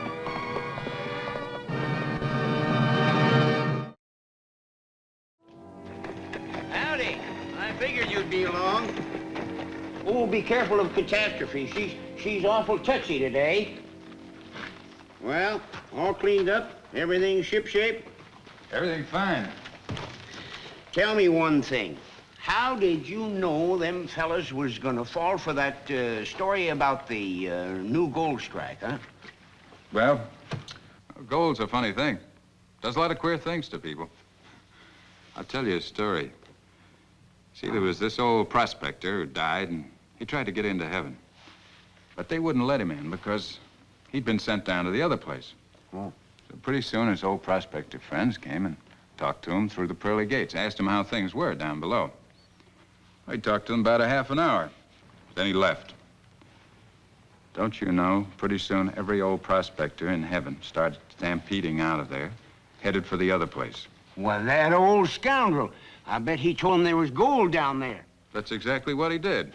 Sounds like Cousin Jay Jimerson. Or somebody just like him.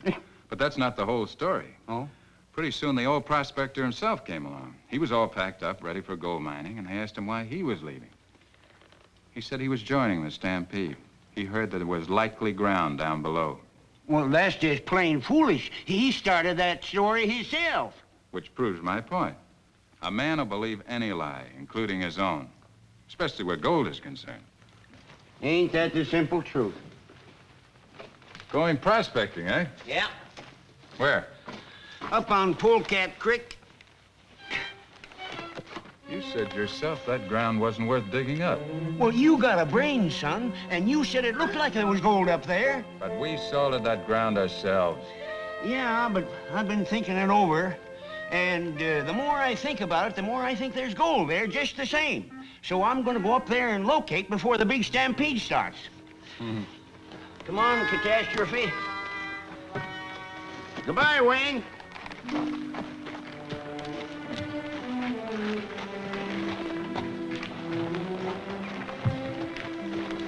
Pretty soon, every old prospector was stampeding out of heaven, heading for the place down below.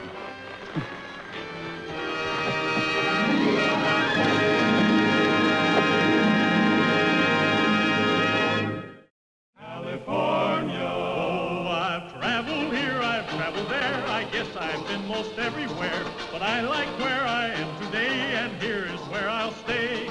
Now, one thing I just can't endure is being broke and being poor. So I come west to take the cure, and here is where I'll stay. I've come to California.